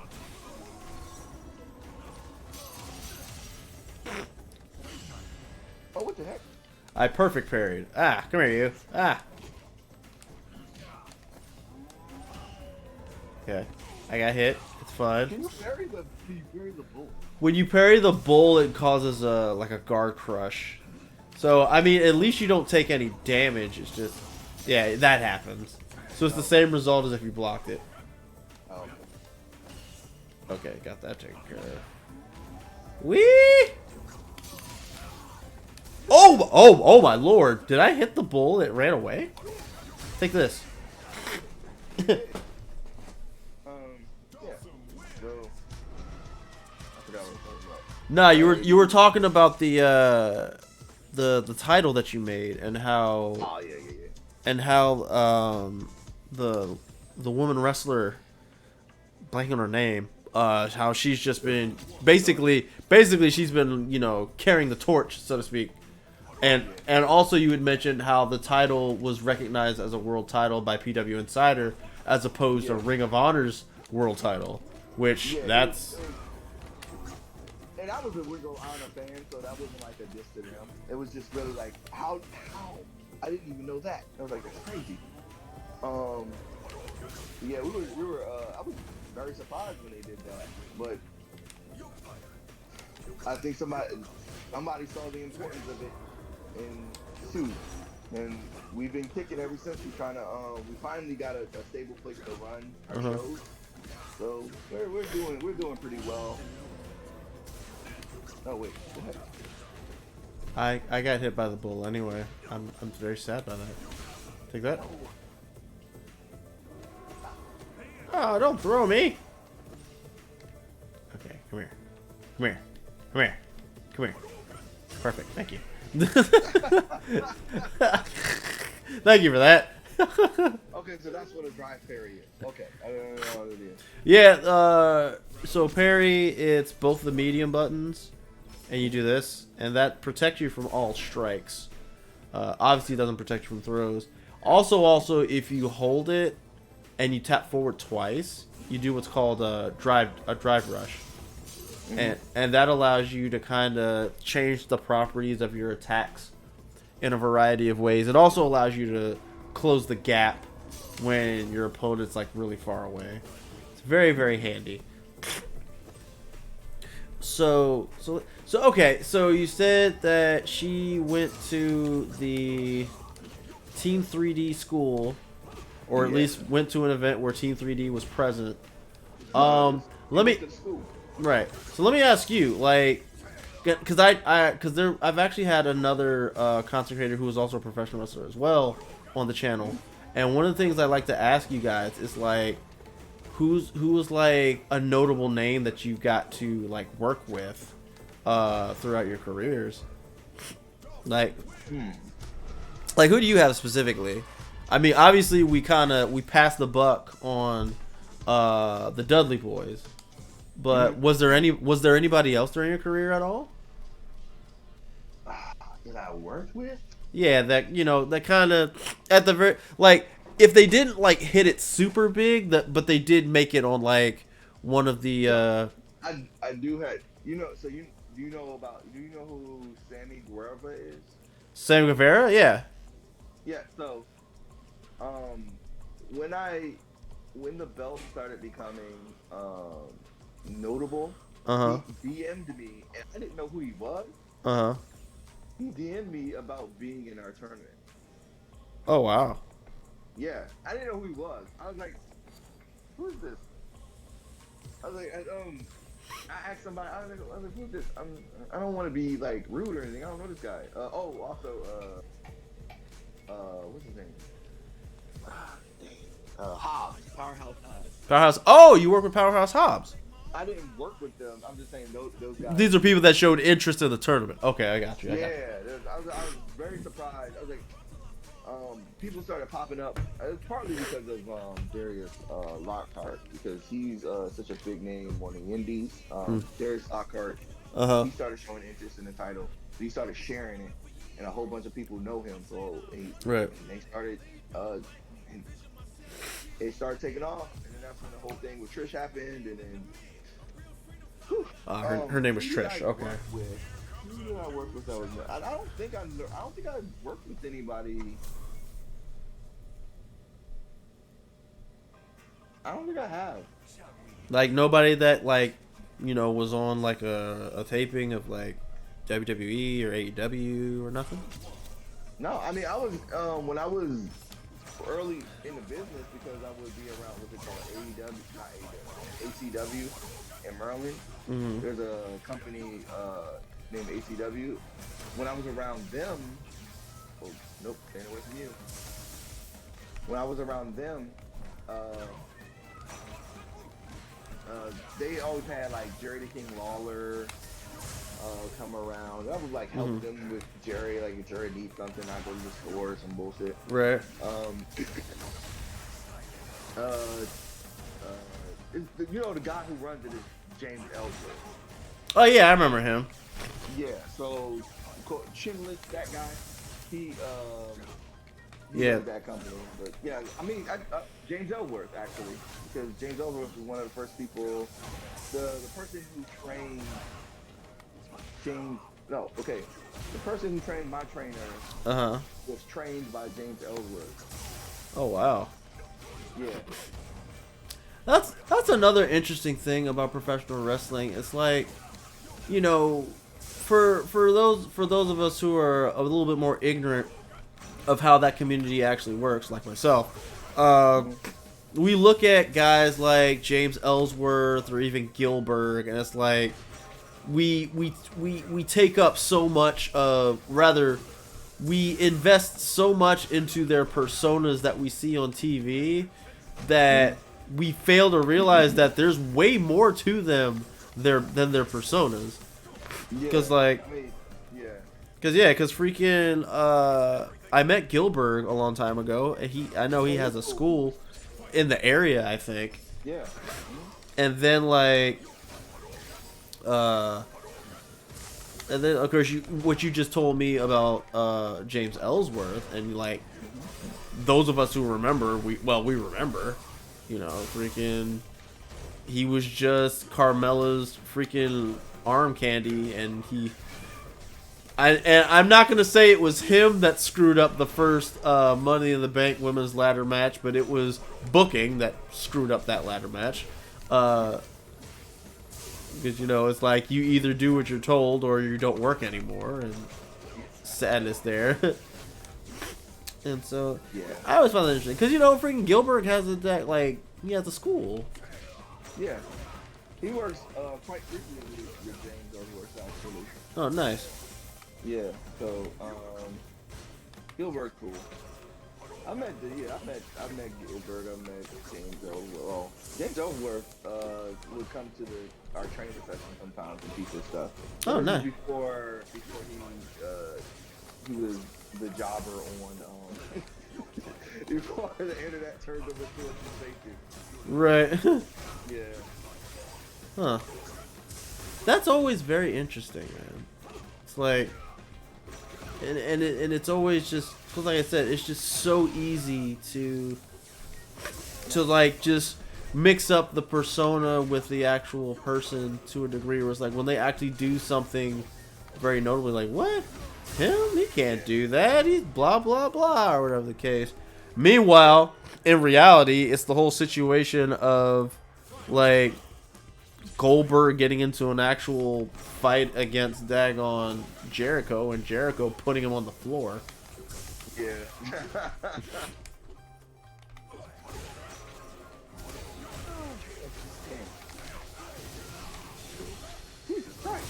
Ow, I'm gonna get shocked though for trying to be flashy. Wall. Oh no, please, ow, friends. I jumped into that. Could have just stayed where I was at. No, I gotta be funny. Yeah. Yeah, like it's always gonna be interesting to me when I get to talk to professional wrestlers about, you know, their experiences with the community, the business, and like all this stuff, because you guys always have these interesting things to share that, you know, under any other circumstance, like, you know, just unless we listen to somebody's podcast, we're probably not even gonna know about it, right? Yeah. But okay, so that being said, let me ask you, so a match, right? Because you have yourself, you have your opponent, you have the referee. Yeah. So before I even go any further, am I able to ask you about how the tech of a wrestling match goes, or is it one of those things where you kind of have to trade secret, kind of like how kayfabe used to be handled? No. No, I don't. No, I could keep trading secret. It don't matter because every match is put together different. Okay. So, but if you watch wrestling, you know that there's a shine, there's a cutoff, there's a heat. Right.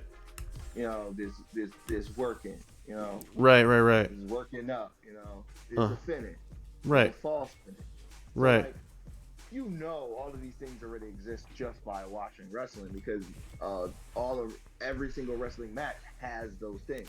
Right. Even the simple ones where Brock Lesnar is just suplexing people. Right. Have those things. So like, just putting it together, it all depends on who you're in a match with, though. Right. It all depends. Yes. It works for some, doesn't work for everybody. So like, you know, how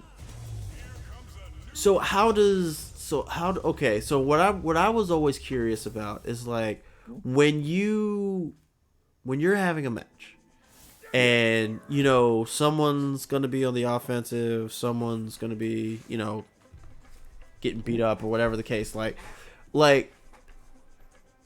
is it that the person on the receiving end of the attack is the one that's kind of running traffic, or Oh no. So typically how we run it is the veteran does it, because the veteran should be the person who knows, right? So, and it depends. It all depends on where you at as well. Because if you go on TV, producer is the one running it, and the veteran has bigger say as to how this should go, how it should work for both people, not just one person. oh, okay. It all depends. Typically, it's the veteran. At least I tell when I'm running my shows, I tell people like he's a veteran. Just follow his lead. He's gonna make sure you're good. We don't do a whole bunch of politics where we're at. So Right. I ain't gotta really worry about that too much. A veteran being Hulk Hogan. Oh boy. I ain't gotta worry about that too much. So, but yeah, it all depends. It all depends. So it's real. No, go ahead. Go ahead.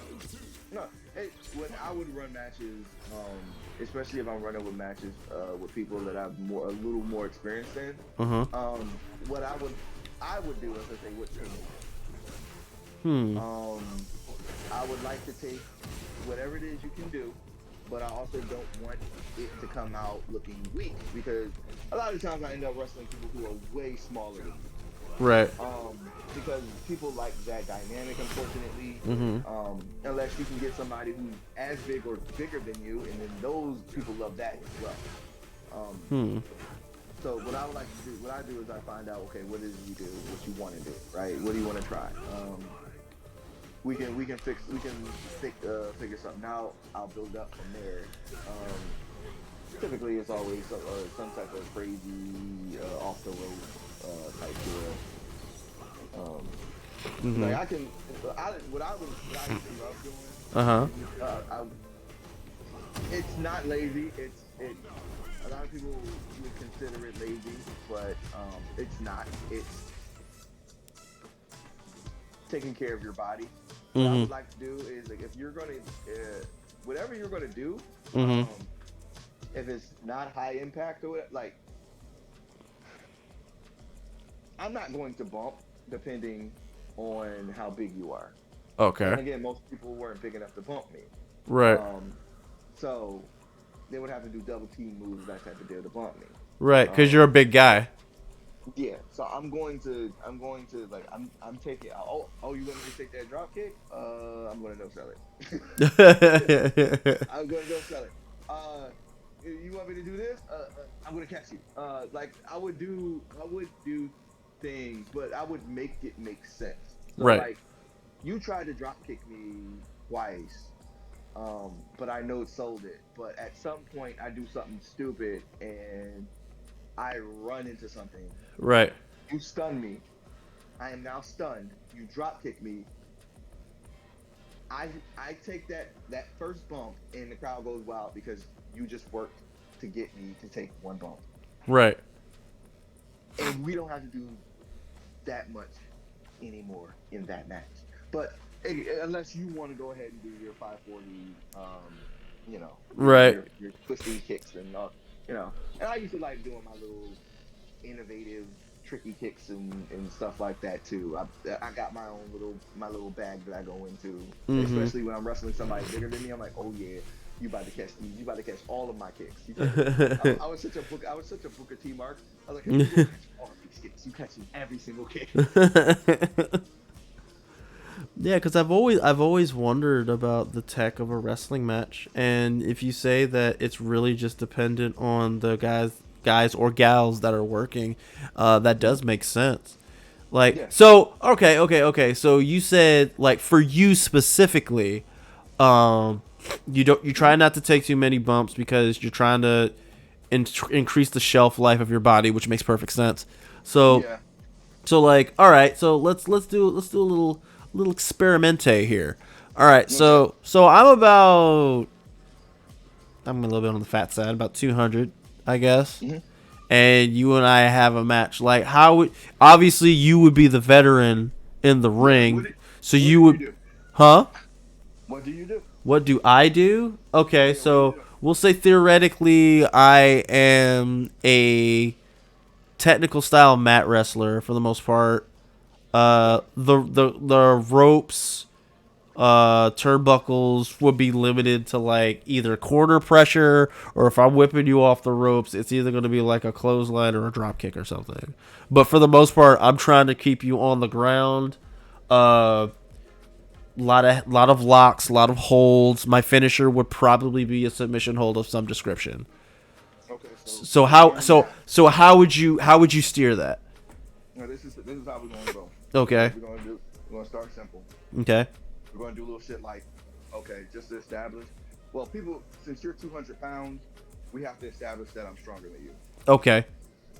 So what I'm gonna do is we're gonna do something where we lock up Okay. and I get rid of you real fucking fast. Right. Right.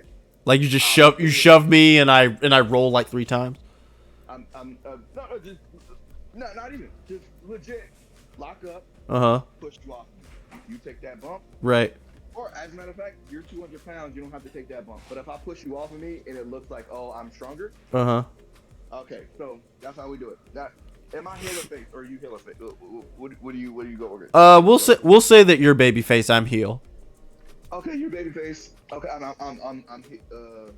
okay. So, uh, So I guess I would be like the heel that everybody wants to see get beat up since you're the bigger guy. yeah, Okay. absolutely. We do the lock up thing. I push you off me. Simple. Mhm. I'm strong. Look at me. Yeah. Ooh, that type of bullshit. Right. Okay. You're technical, right? Uh. Okay. We go for another lockup. You dip under. You do something that's technical or whatever, that's flashy, but it doesn't necessarily make me bump. Like maybe work the leg or something, or Yeah, no. You do something. You are trying to. Okay, so what I would have you do. okay.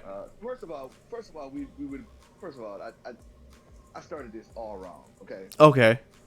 Okay. Let's start over. No. We don't start over. Okay. We got it this way. Okay. If you are a heel and you work heel, I'm bigger, I'm stronger. You're going to have to work a body part, especially if you're a technical wrestler. You're going to have to work a body part in order to work me over, Right. in order for it to be believable. So Right. You're going to have to do that. Right. What I was saying is, how long do we have? I forgot that question. Oh. Okay. How are we gonna finish? Okay. Who So. goes over? Okay. I forgot that question. Okay. So right, because all this is relevant. So let's say, Yeah.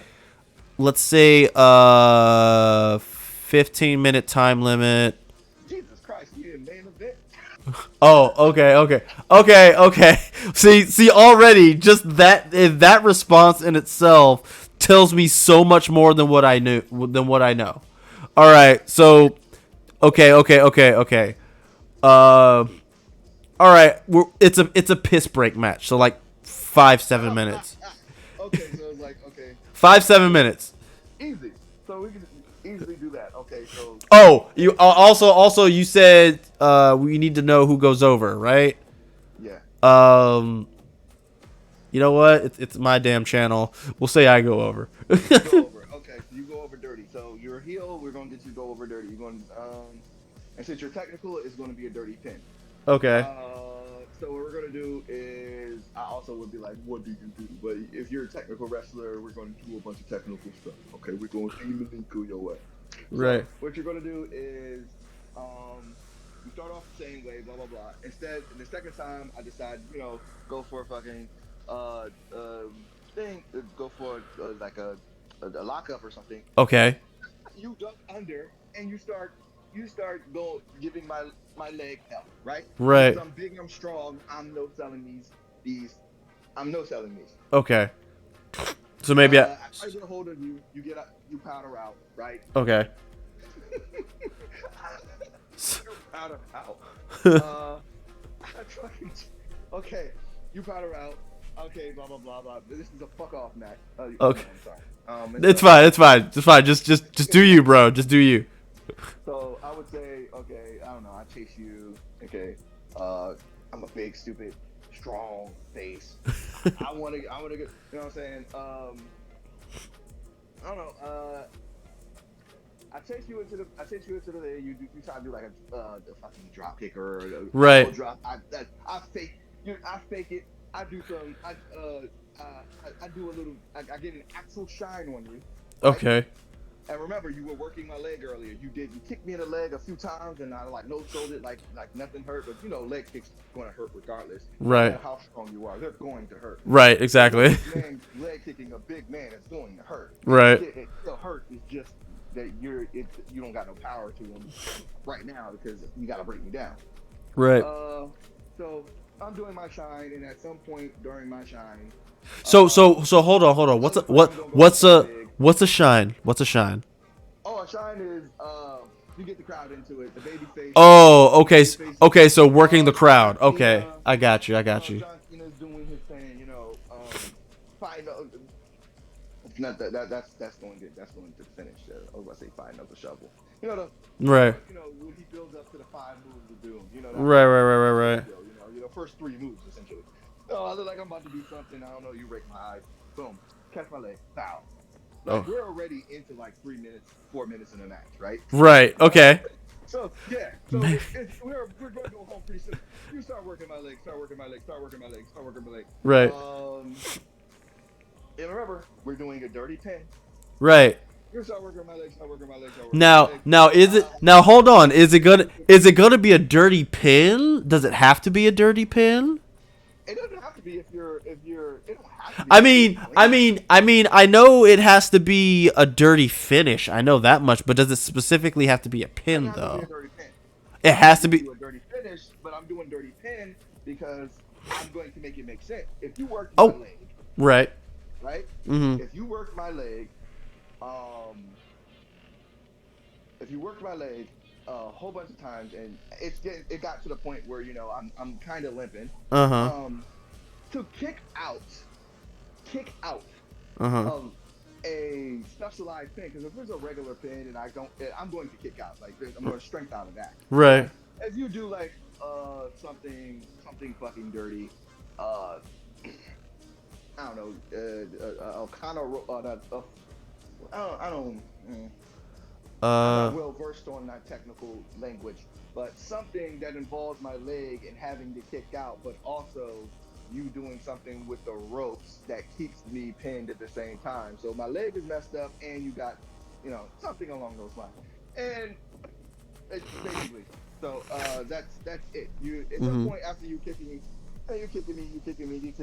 you're doing whatever you got to do, DDTs and dragging around us. I'm working around, making sure the fancy that maybe like a schoolboy with the feet on the ropes or something, or I mean, yeah, that's what I mean. What I mean by a dirty pin, right? I'm making it dirty. Right. You said this is just a fuck off match. Right.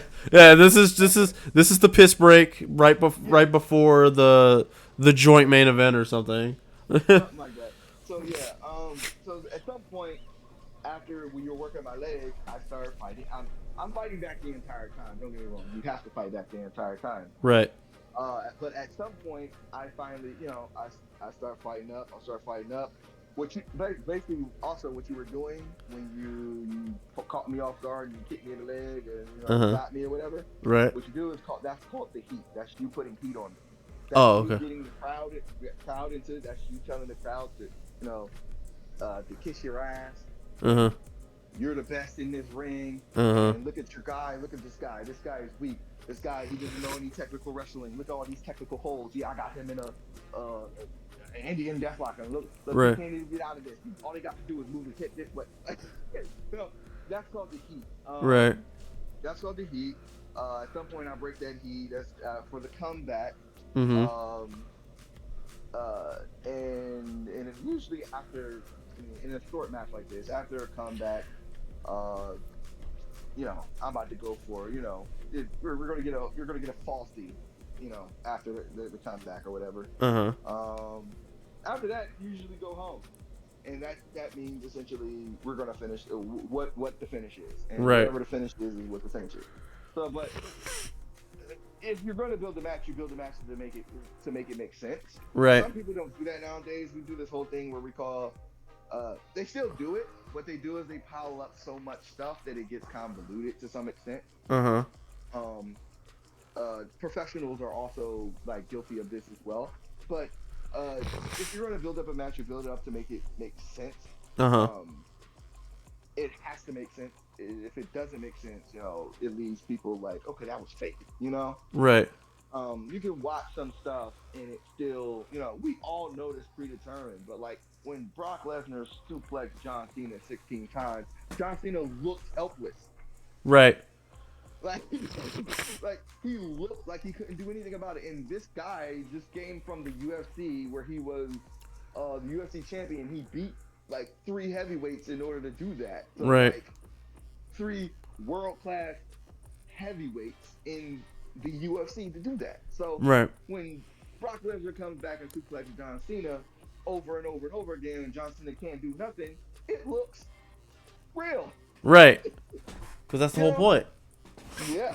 Something like even like when I was watching it back in the day, even though I knew what was going on, I was like, some of those suplexes look so fucking sandbag. And I realized that Brock was probably telling Cena to sandbag those to make it look like he was trying to like stop him from throwing him.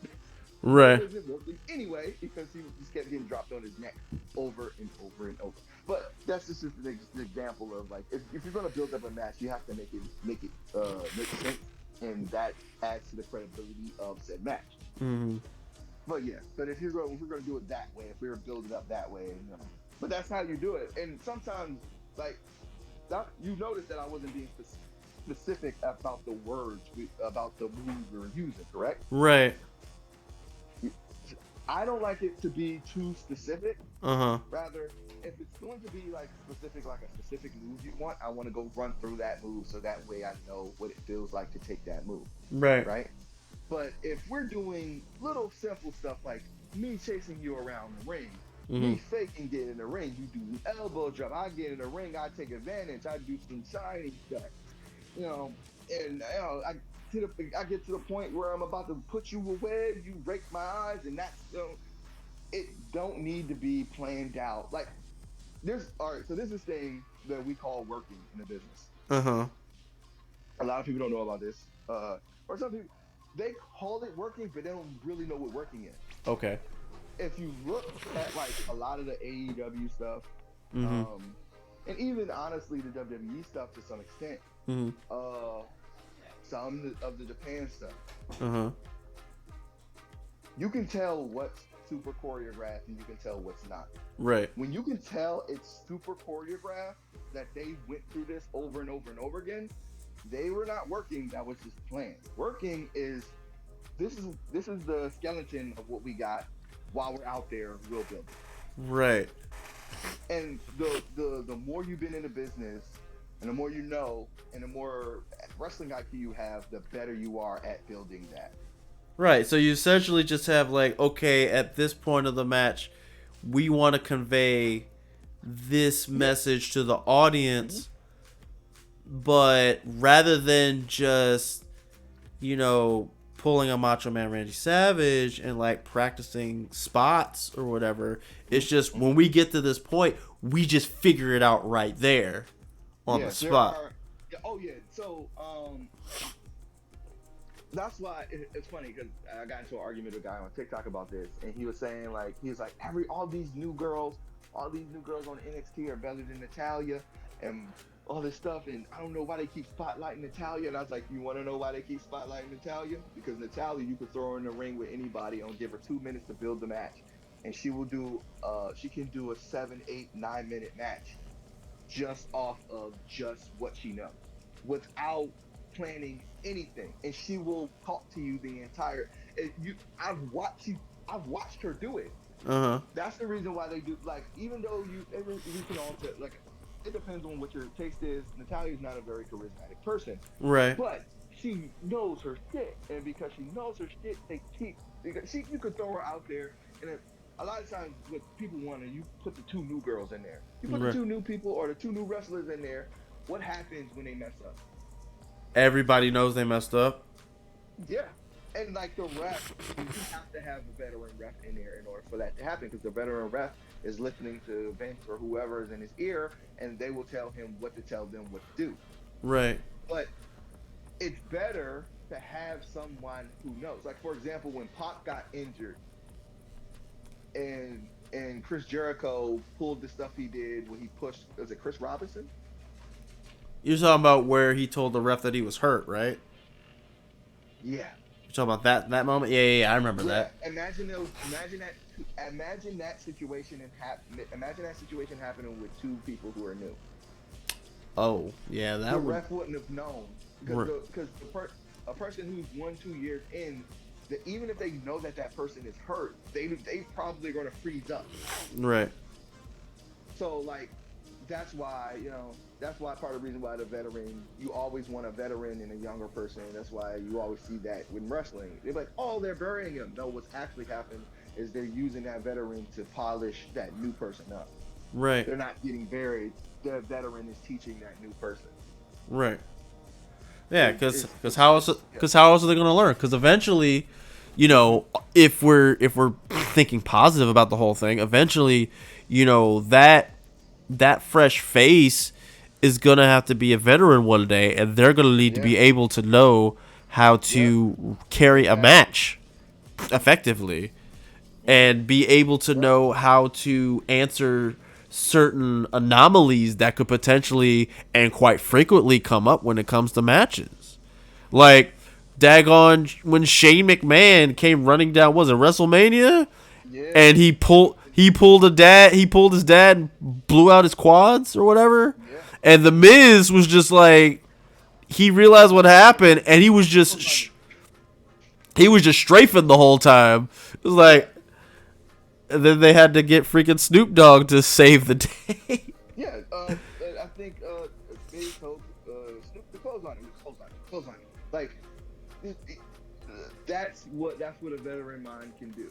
A new person is not going to know what to do. Right. They're going to think, slow it down, and slow the show down. No, you don't ever slow the show down. All right, unless somebody dies. That's right. Different. Right. Somebody dying, or somebody really, really like broken neck injured. Like, no, you don't slow we'll handle it. Just get the show on, keep the show running, so that way it don't focus too much and ruin the show. People came here to see a show. You know what I'm saying? People are going to get hurt. That type of deal. They already know that. But yeah. But yeah, that's what I know. I mean, and that's just me running. I've been running a company for the past 3 years. Almost. I've been running for like 3 years. I haven't wrestled in almost 2 years because of my injuries. Right. But at some point, I'm thinking about coming back in. But I gotta polish myself back up, because I done forgot some of the terminologies and that type of deal. But I was like, at the end, when I was done with MCW, we're not really done because of the pandemic happened. Right. When I was at MCW, I pretty much learned how to put together a match while in ring. Huh. Yeah, I mean, they drill you to the point where a lot of people who are at MCW are on WWE right now. As a matter of fact, one of the dudes from Hit Row. Oh boy, Hit Row. Ashanti, whatever his name is. Okay. He was at MCW, and the funny thing about that was he was, I think he was a running back for Maryland. The college team. And somebody recruited him to be a wrestler at WWE, and WWE brought him up to, sent him to MCW to learn, and then he went back to WWE, tried out again, and made it. Oh, okay. Wow. Yeah, that's part of the reason why I went to MCW. I was like, okay, MCW's got people sending people to places. Like, I'm trying to go. Yeah. All of that was just absolutely amazing, dude. Thank you so much for sharing all of that. That is no problem. like, look, man. Like here on this channel, I do art and I do gaming and I do Magic the Gathering, but I will always be a daggone wrestling fan. So if you come at me with a whole bunch of wrestling stuff, like, yo, I'm gonna be all ears. Dono, what's up, buddy? All right. Oh, Dono's in there. Hey, Dono.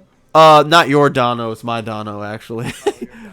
Yeah, but anyway, so while we do this match, do you have any upcoming content and stuff for the fans to know about, like any projects?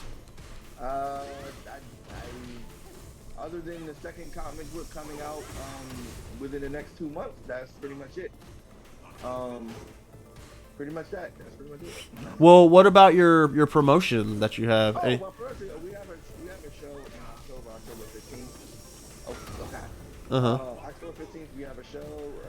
Actually, the tickets are not on sale just yet, but they will be within the next week or so. I'm just waiting for the promo pictures to be done so I can release them and do it that way. Oh God, no. Jumping attack. No, stop trying to hit me. Gotcha. How dare you disrespect me as I'm in modern mode? I'm gonna get blown up. I'm gonna get blown up. Ooh, I got blown up. It's fine. It's fine. Because we're trying to do rules and stuff. Tee-hee. Jujitsu lady. Yep. She is a gender-bent version of a character named Abel. Oh, yeah. I thought so. I wasn't sure. Yeah, like... I remember him from 4, I think. Yeah, he was in 4. She's gender-bent version of that. Kimberly's gender-bent version of Guy.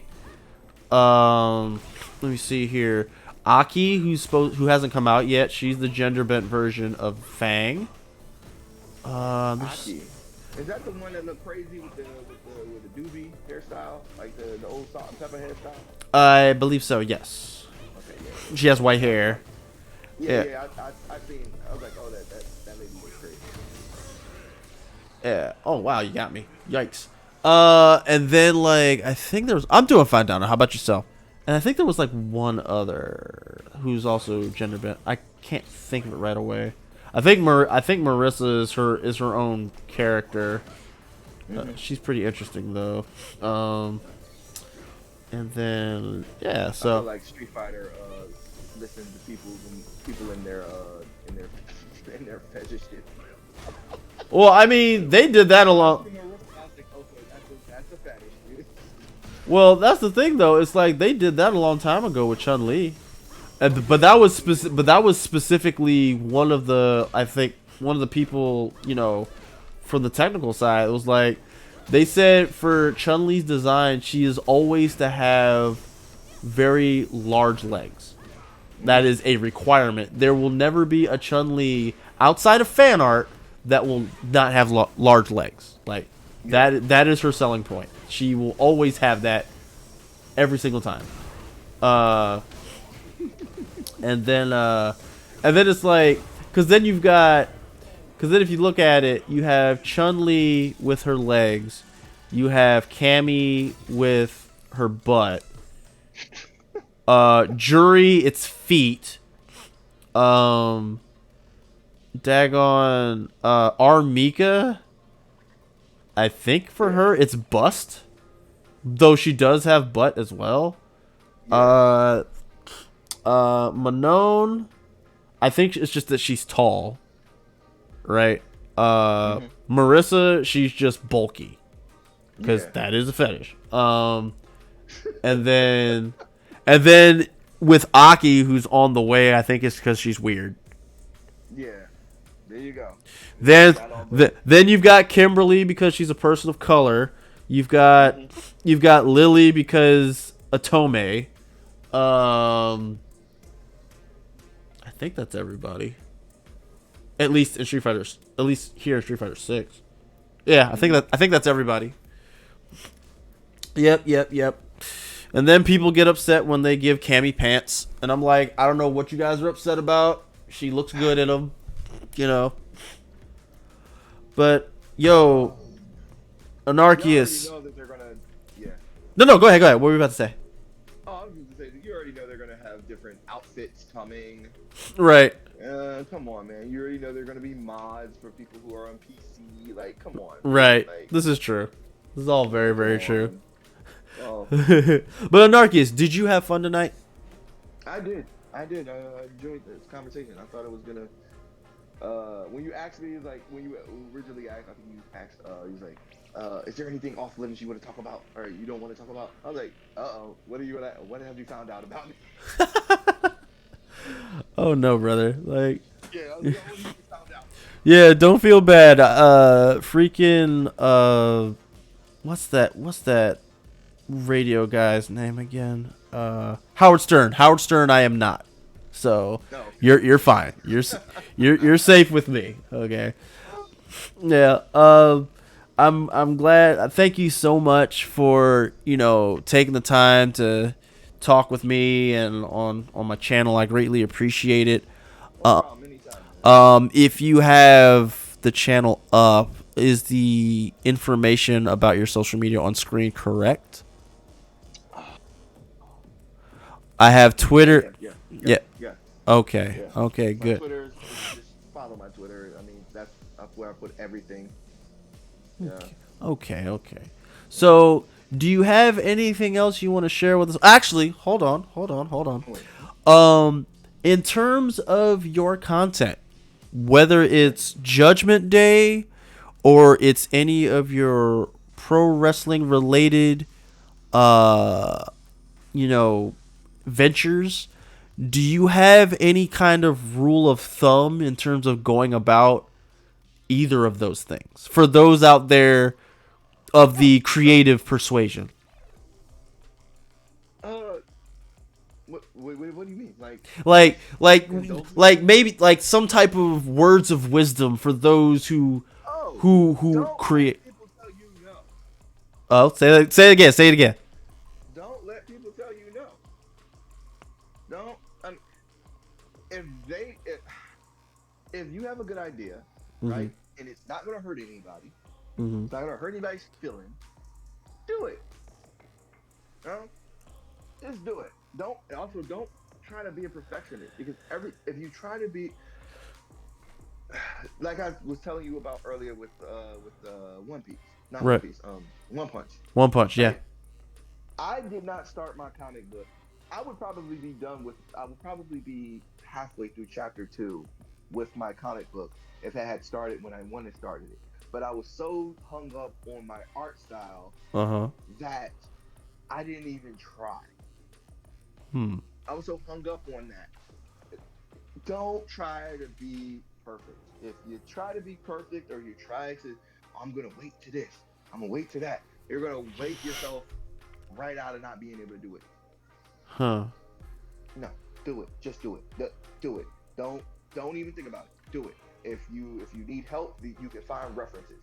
If you need, there's so many reasons. We got the internet at the tip of our at our fingertip. You can find any and everything you need just about now. So like, yeah, not being able to learn how to do it, or even if you are a writer and you want to write a comic book, yeah, you got Fiverr. There are people who live in different countries where they will charge you $50 for a page, and $50 for them, it will hold them over for an entire month.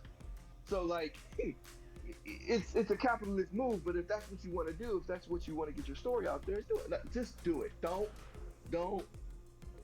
think too hard, because if you think too hard, you're gonna think yourself out of doing it. Right. Just do it. Whether it's with wrestling, whether it's writing your own stories, novels, comic book, screenplay, content on YouTube, Twitch, don't matter. TikTok. Just do it. You can afford. You have enough time to get better while you're doing it. Yeah. I mean, that's what I'm gonna say. Bruh, you said a whole lot. And if I can real quick piggyback on that, for those of you artists out there who feel like your art style might not be good enough, I want you to go on Google and I want you to look up, actually not even Google, I want you to go on YouTube, and I want you to look up this cartoon called 12 Ounce Mouse. This cartoon got 2 seasons. I want you to look up this 2-season long show called 12 Ounce Mouse, and I want you to realize that ended up on Adult Swim. If that ended up on Adult Swim, whatever you're working on can make it to anything. Yeah. And I will just leave it at that. Yeah. So, That's have you? Are you familiar with 12 Ounce Mouse? I am not, but I understand where you're going because there's so many examples of it. Yeah, but you know what? I will encourage you, Anarchius, to look that up. Look that up, and then get back to me. Okay. Look, I will put it to you like this: that show existing was part of my motivation to not give up drawing, because it was one of those, I refuse to let this outdo me. Yeah. Yes, check. Now, don't be wrong. It's kind of funny. It is kind of funny, but definitely look at it. Yeah. So it's up there for a reason. It's like home movies and Shin Chan and yeah. Trust me, I understand. Yeah. But dude, check it out. yeah. But yo, thank you so much for coming through tonight. Greatly appreciate you. I do apologize for everything getting pushed to the right. You know, life. Well, I mean, because we were supposed to start at 8:30, but my job.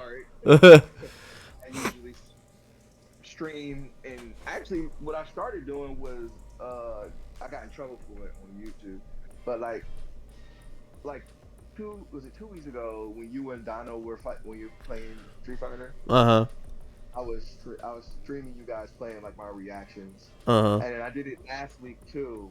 I was watching you and I was talking to you through what's it called, and I was streaming it, but YouTube took it down saying it was like you listened to like somebody else's content. But I stream. When I hit stream, I stream. I just hit stream. Right. I was playing the game. I saw you were streaming. I turned my game off and I just turned on your stream and I watched you, Dono, and all your friends go at it for like 2-3 hours. Yeah.